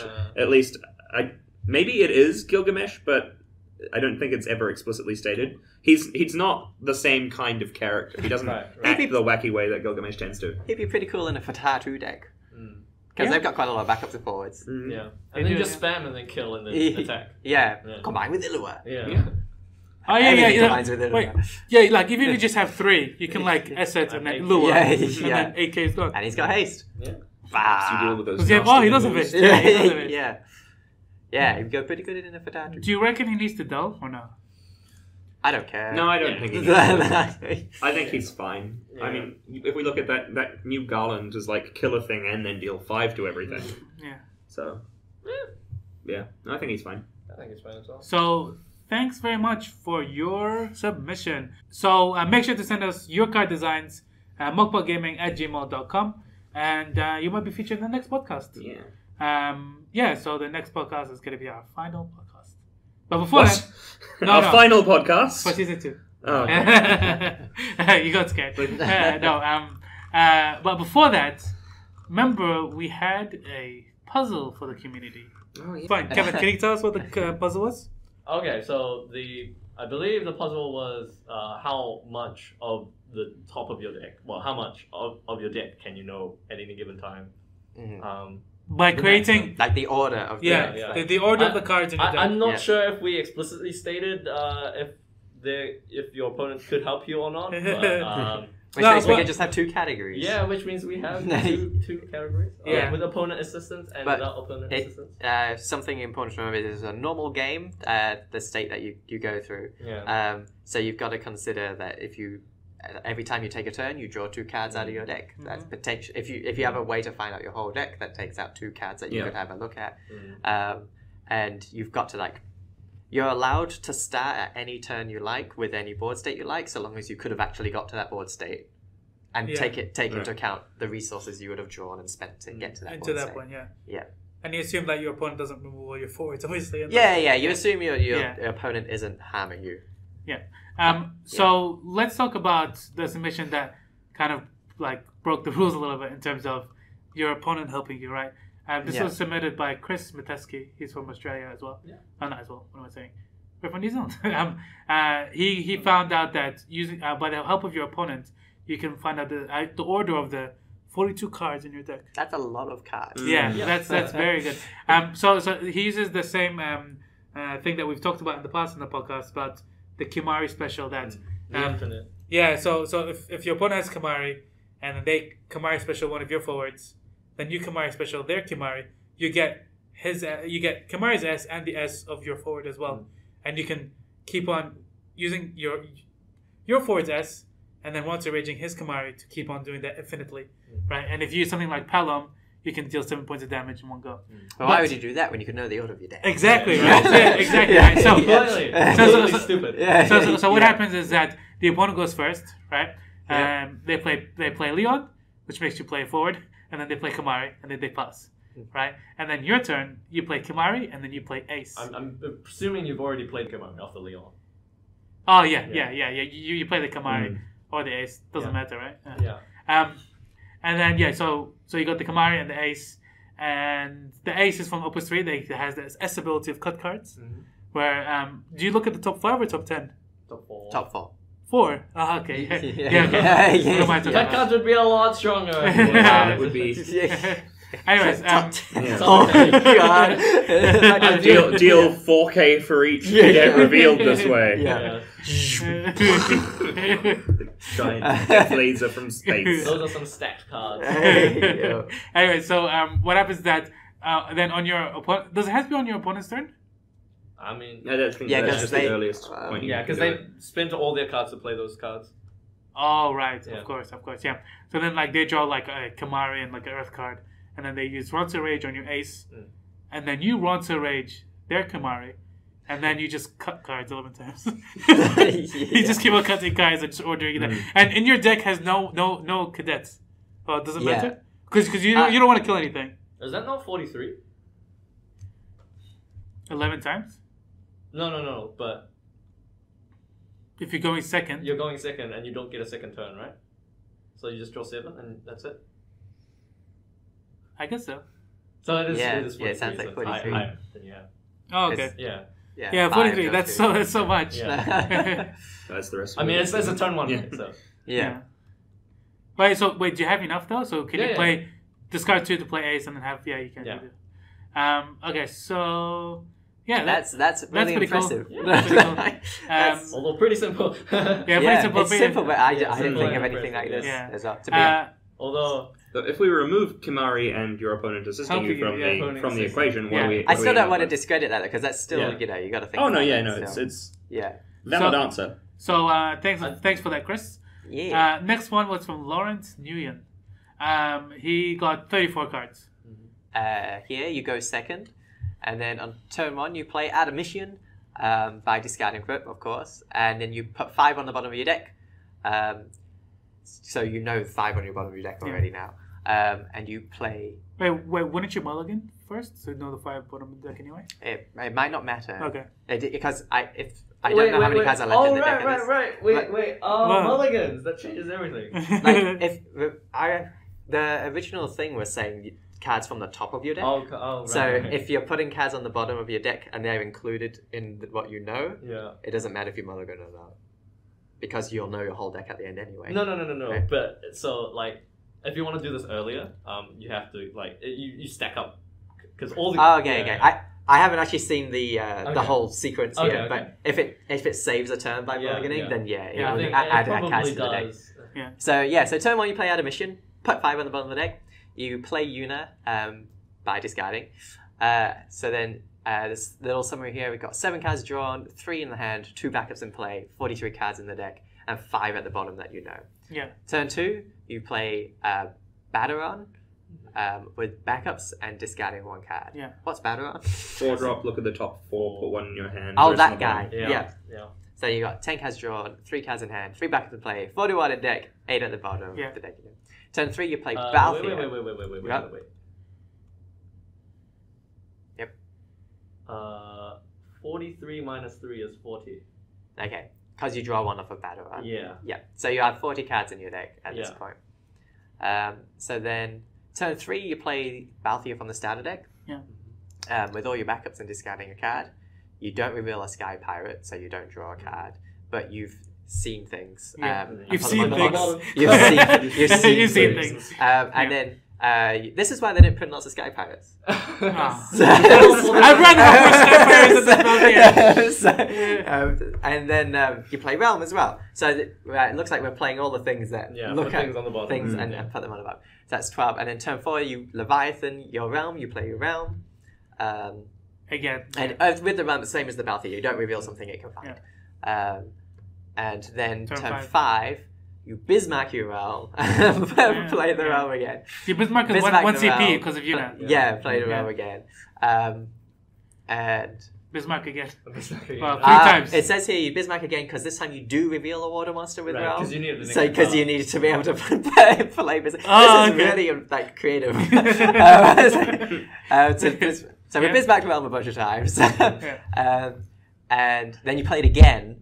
Revealing 0 this time. So 16 cards drawn, 0 in hand, 34 cards remaining, which would be 33, would it, from the... But he's also drawn 1 from he's already drawn 1 from that. So that negates itself, right? So it goes to 34. It goes to 32, right?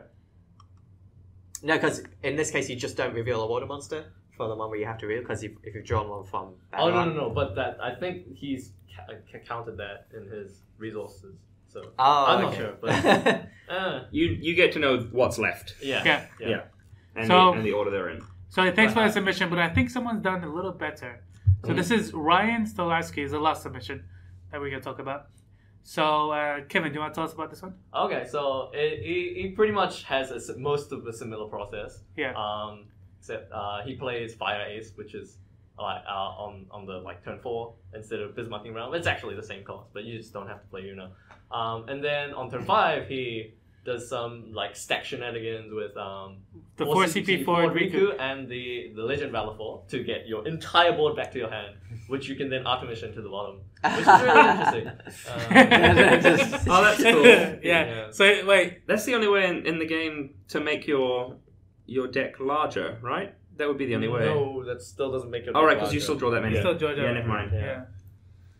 Yeah. So this is pretty cool. So he got up to 35. I actually got up to 36. How did you do it? So it opens with you discard 3 for the Moogle Sarah, and then you play. Oh, this is going second. Then you play Artemission, which puts 2 at the bottom, and then you just pass the turn. And then the next turn you discard a wind card for No, and then you attack with Sarah, activating everything, wasting a CP unfortunately. And then you play a Moogle Theater Rhythm, which is the third Moogle. And then the next turn, the next turn you play. You play the Horn on that turn, and then the next turn you play the Moogle Theater Rhythm. Then you attack with Sarah, activating all your cards. Then No and Sarah goes on the sack. And then you resolve Sarah first, and then you use Horn, and then Nono's still active, and then you resolve the Nono on another water backup, and then you play a realm of the 2 water backups you still have active. And then now going into turn 4, you like pretty much attack with everything, activate Horn a bunch of times, discard everything for Horn, and then you end up with 36. I'll just trust you. At this point, I'm burnt out.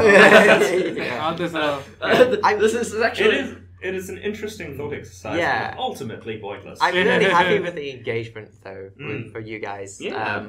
Do we have another puzzle for this? This was just me waking up one day going, I wonder how many cards you could know between. Because it all started with we think about lightning from the one that puts an Odin on top of your deck. Yeah. It's like, how many? Like, obviously, if you could do her 3 times, it's just 3 Odins on top. Oh, and you can duel the top one before you put them. But yeah, that's it. It was like with you, and then from there, I was like, I wonder what you could do. Then it led into like Moogles. And, none of you use Yule. I guess they don't need Yule. No, if you see the whole deck, you don't need Yule. Well, I mean, if Yule could see the whole deck, then she'd break herself, right? Yeah, I guess. Because then she'd see the whole timeline and she'd die. And she'd die, yeah. Wait, is that part of a thing? Yeah, that's how Yule dies. Actually, and then you'd mill the top 20. Because a while ago, before you figured out the unfortunate ruling that Ninja can only double its damage once. Morgan and I had a quite a large discussion on how many times you could double it, how much damage you could deal. What was the maximum amount of damage a ninja we could deal? got like 2 times to the 70th power or something. That's how much we got up to. Yeah. And what? This is with Opus. No. I think this was before Opus 5. Okay. Yeah, it's definitely before Opus 5. And it was also with opponent helping you. Yeah. But I think it's an interesting experiment to do both with your opponent helping you or without your opponent helping you. Because initially, when I first thought of this, what if you had infinite cards in your deck? How many could you? Because then you can't use the bottom strategy. Yeah, that's why I thought that issue. But then Kevin showed me there's an infinite draw, which is also by Christmas Thief. Christmas Thief, correct? Yeah. Okay. That's good that you know where to give the credit for that, because you just showed me the video and then I looked at the video but I didn't pay attention to the credit. I think that was his video, yeah. Oh, sweet. So, yeah. And then it's like, okay, well that breaks the infinite one because you could just know all of them. Yeah. Because then you just do the Horn or Animation or whatever. Yeah. Oh, no. For the infinite one, you still can't do the Horn or Animation because your bottom never gets back to the top. Yeah, so you don't know. That's true. Yeah. You have to put them on top again. Yeah. So, which is impossible. So all the bottom cards do not work. Yeah. Well, so it was. Oh, it was the infinite draw with. So it came to as many Odins as there were. Yeah, as many Odins as there were. Plus Yule. Yeah. So like Yule's the top, and then put all the Odins on top of your deck. That's right. Yeah. We'll probably think up another puzzle at some point. Yeah, so I don't think we have any prepared to deploy now, though, do we? No. Yeah. So I kind of like the response that we got, and we're not gonna do it for this season, but season 3. So season 3, I'll create some puzzles, and may or may not have some prizes. I don't know. We'll figure it out. Mogpod mind teasers. There we are. Oh wait, I've already named it as Puzzle Quest, but we can change it. I think rebrand for season 3. Okay, fine. Yeah, no, so that's a cool thing that we're gonna do. So pretty much, so next podcast episode is gonna be the final episode of season 2, and we're probably gonna have a little bit of break after that because we're gonna record all the set reviews because that's gonna be about the time. Oh yeah, that's gonna be about the time of where Opus 6 is gonna be revealed. Okay. It feels like. It was only a couple of weeks ago that we've been doing all the It was 5 ones. Oh. We've only done 3 podcasts since we were. That said, we did have all that downtime. That did, yeah. But the only reason why we're doing this is because it does take a long time to record and to edit these set reviews. And just as soon as we get those out of the way, we're gonna go back to schedule. There isn't gonna be any huge downtime. Hopefully, we'll get in touch with some special guests for the set reviews as well, like we did last time. Yeah, which will be cool. It's fun to reach out to all the other content creators. Yep. And a big shout out to Josepher and the Break Zone who got featured in the E3 showcase for Square Enix. Oh, really? Yeah. I haven't taken a look at the video yet. Yeah. That was when they were spoiling the Einsteinian and Einstein. Yeah. It's a 14 name. I mean, come on. It's a Shiv name. I mean, we should just be happy it's not. Is he a main character? He's kind of because there are a lot of vowels in his name, and that's the rule that we discovered. It's either all vowels or all consonants. Yeah. Anyway, the main characters get vowels. So that was the E3 showcase for Einsteinian and Hades and stuff. So they did a good job, and I think they explained good work, guys. They did. And then that hopefully the E3 is like a large crowd. I hope that gets more people. I mean, it's growing here. We're getting a lot of people. Our community is starting to balloon. And I think we're a big part of that. Blowing up our own ego. But anyways, thanks for listening, guys. Join us the next time for the finale. I have no idea what we're going to do. We'll probably have a lot more spoilers to talk about, I guess. Yeah, because that'll be really close to the... That's like a couple days before it releases, isn't it? Maybe. So we won't know the Ice Legend. In fact, actually... Or maybe we'll have our spoiler by then. Oh, maybe. Who knows? Yeah. I mean, you'll just have to watch/listen/whatever, guys. Okay, so that's about it.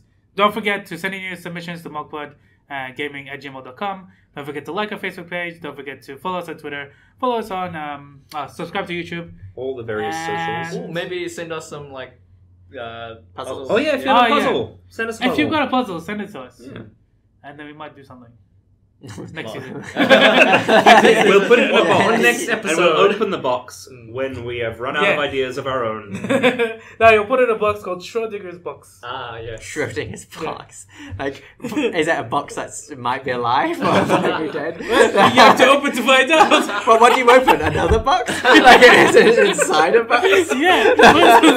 There are infinite boxes and no boxes inside at all points in time. You have to find out, don't you? Right? Yeah. Thanks for listening, everybody. It's the same thing that happens with all the Leons. When that enters the field from you switch control. Curiosity killed the cat. Which is not in the box, by the way. The Kate Sith. Curiosity killed the Kate Sith. Yeah. Quantum Kate Sith. Wait, Schrodinger. Yeah, we've already got a Schrodinger. Yeah, we have Schrodinger. So we need to make a Water Earth deck that's Schrodinger's Kate Sith. I mean, we have Schrodinger's magic pot. It could also be in... I'll see you guys. What was that? Schrodinger's pot? Schrodinger's magic pot. You can turn it into a Ford and then magic pot it to get another one. No, you can't get that another one. You can't? You can at least kill it. You can kill it, at least. Well, you've discovered that the cat is dead inside the pot. Yes. I think what we're laughing at is the Schrodinger's magic meth. I know, but whatever. That explains the whole cat situation. It's very late here, guys. We're gonna leave, okay? Despite it reveals Kate Sith off the top, it's Schrodinger's Kate. Okay. Sith. It's like a cat. Okay, that's fine. Does everyone want to say bye? No. Bye. Thank you all for listening. See you guys. Yeah, that's great. Number 1 Potato Boss, out.